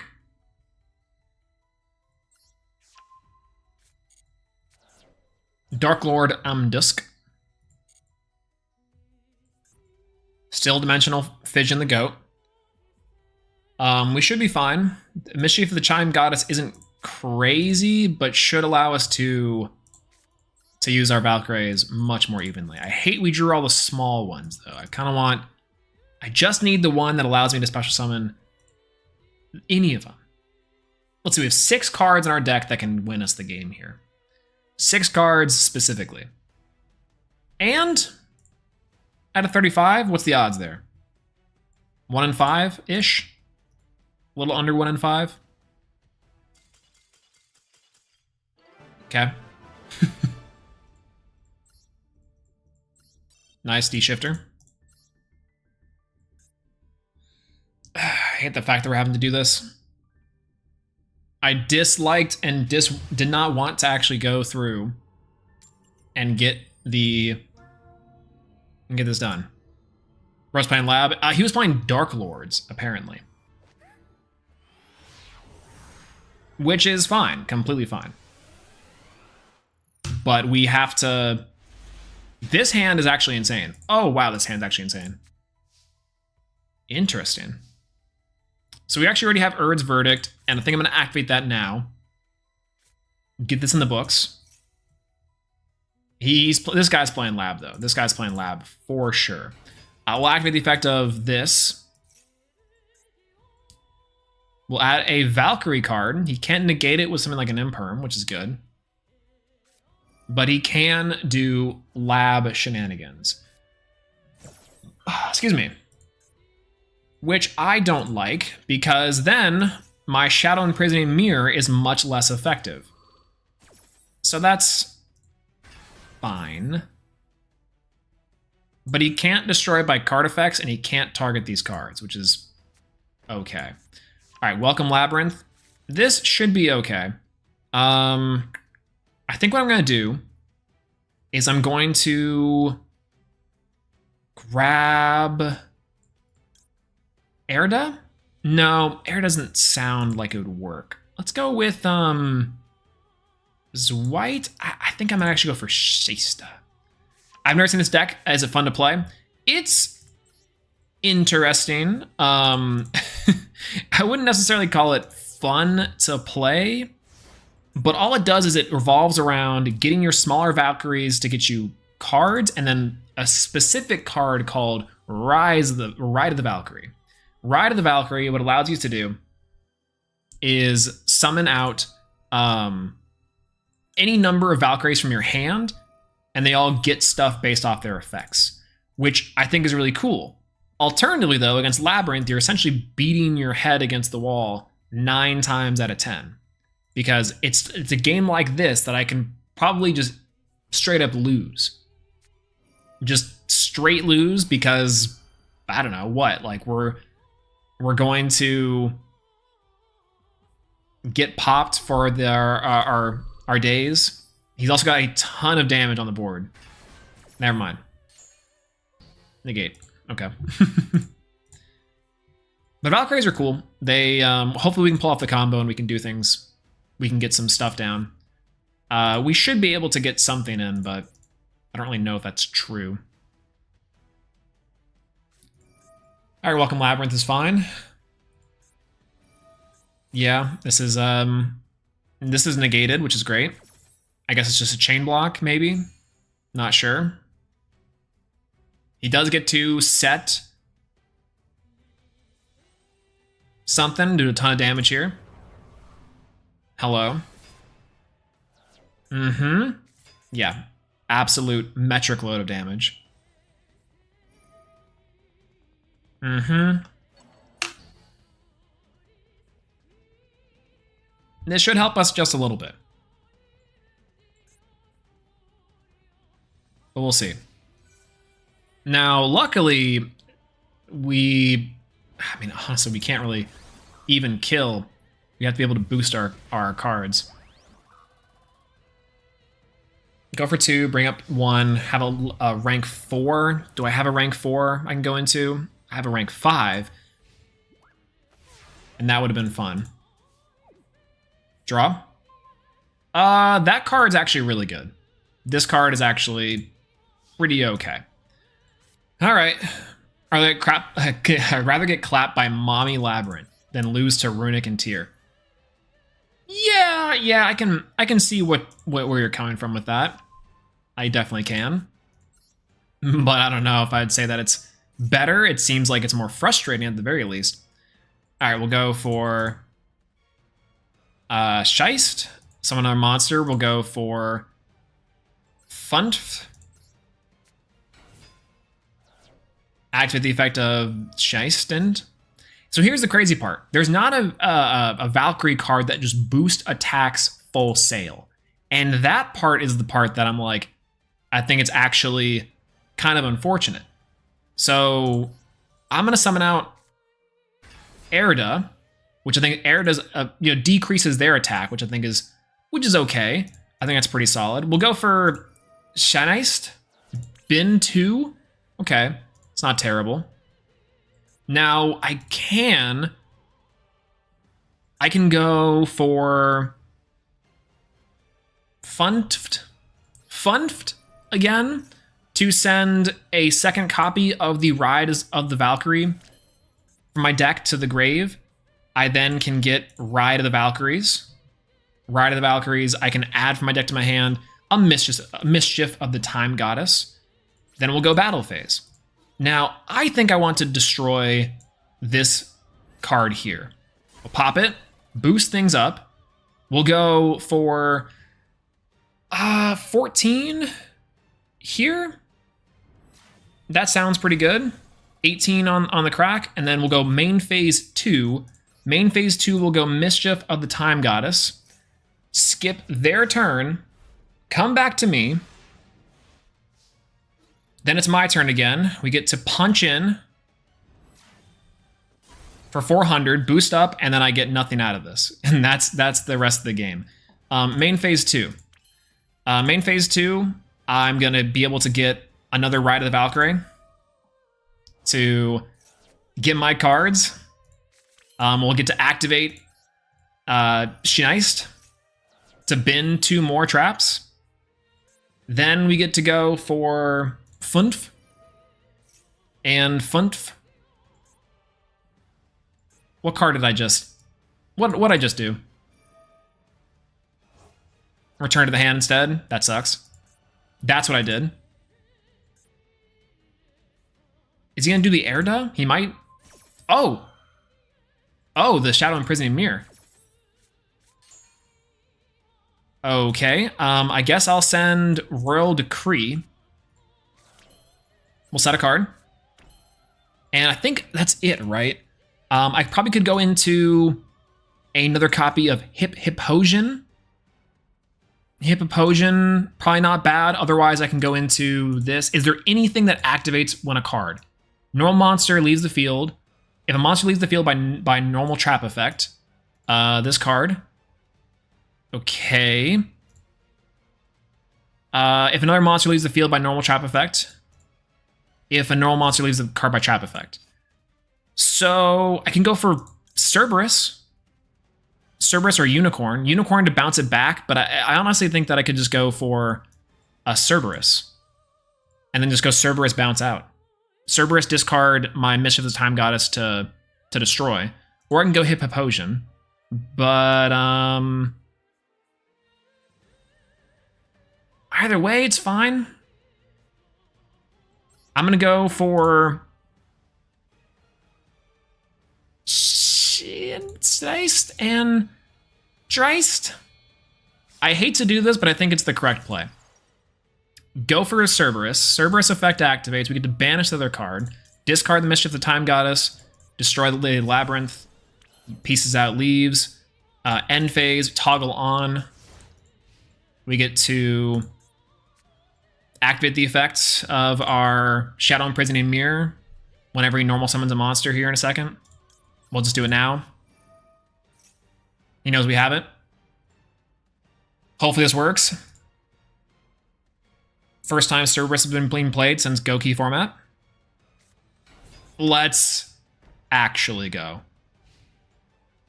Incredible. Draw a card. Come on. Virant is actually pretty good. Yeah, Virant is actually very good. What we're probably going to do here, though, is go for Battle Phase, maybe. Because why not? Well, we'll normal summon. Okay, we turn it back to him. If it's a Torrential, it's a Welcome Labyrinth. That's fine. He doesn't really get anything off of this, plus our monsters are huge. And Shadow Imprisoning Mirror just seals the game for us here. Kind of, right? Yeah, that's completely valid. Sure. Negate. Oh, wait. Let's go! And that's the power of the Valkyries. It's so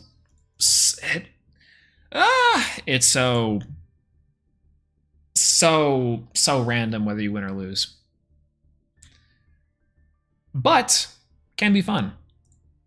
If you guys are looking for a fun deck to play for the event, not necessarily a good deck to play for the event, then I would recommend playing Valkyries. They are somewhat expensive, from what I will say, and a lot of it's just the staples, and you can fill the extra deck with pretty much whatever. The only 2 real requirements, maybe even 3, is Hypnopotion, Nightmare Phoenix, and Cerberus. Everything else you're going to be banishing off of Extravagance, and even then you're probably going to be banishing everything off Extravagance anyways.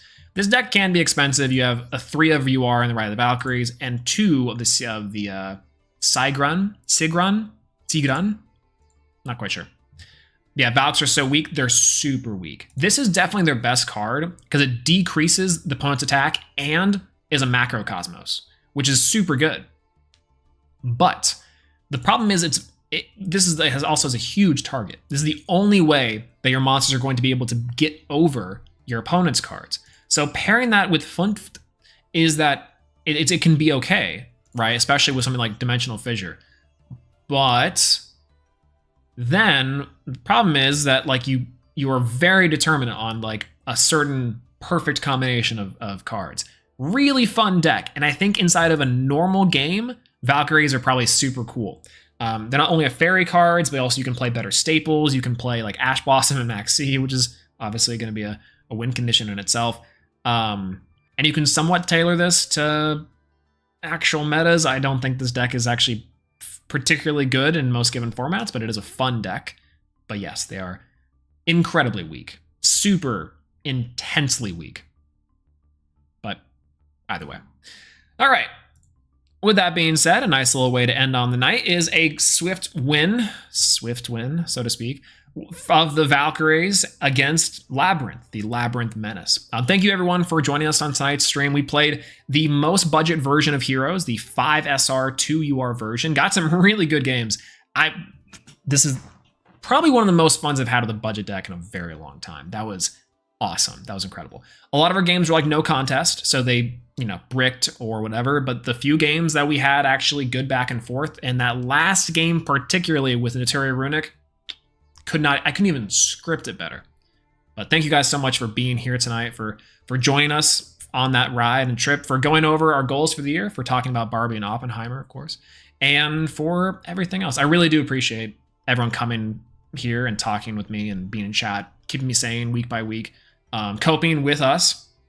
More Neos to the top sometime soon, and of course, you'll probably see this video, this hero deck sometime soon. I gotta get back in the swing of things, but hopefully this week, I'm knocking on wood, is the week that we start to get back into a better swing of actually streaming and being here. So either way, I really do appreciate everyone for stopping by tonight, and thank you so much for your continued support. If it's late for you, get some sleep, and if not, then enjoy the rest of your day or enjoy the rest of your evening, depending on where you are. Get some food, take care of yourself first and foremost. I'm gonna get some food. I gotta go clean my place and mop for some reason. And yeah, I think that's all I gotta say. Take care of yourself, everyone. Thank you so much for stopping by. That's all I gotta say. Peace out.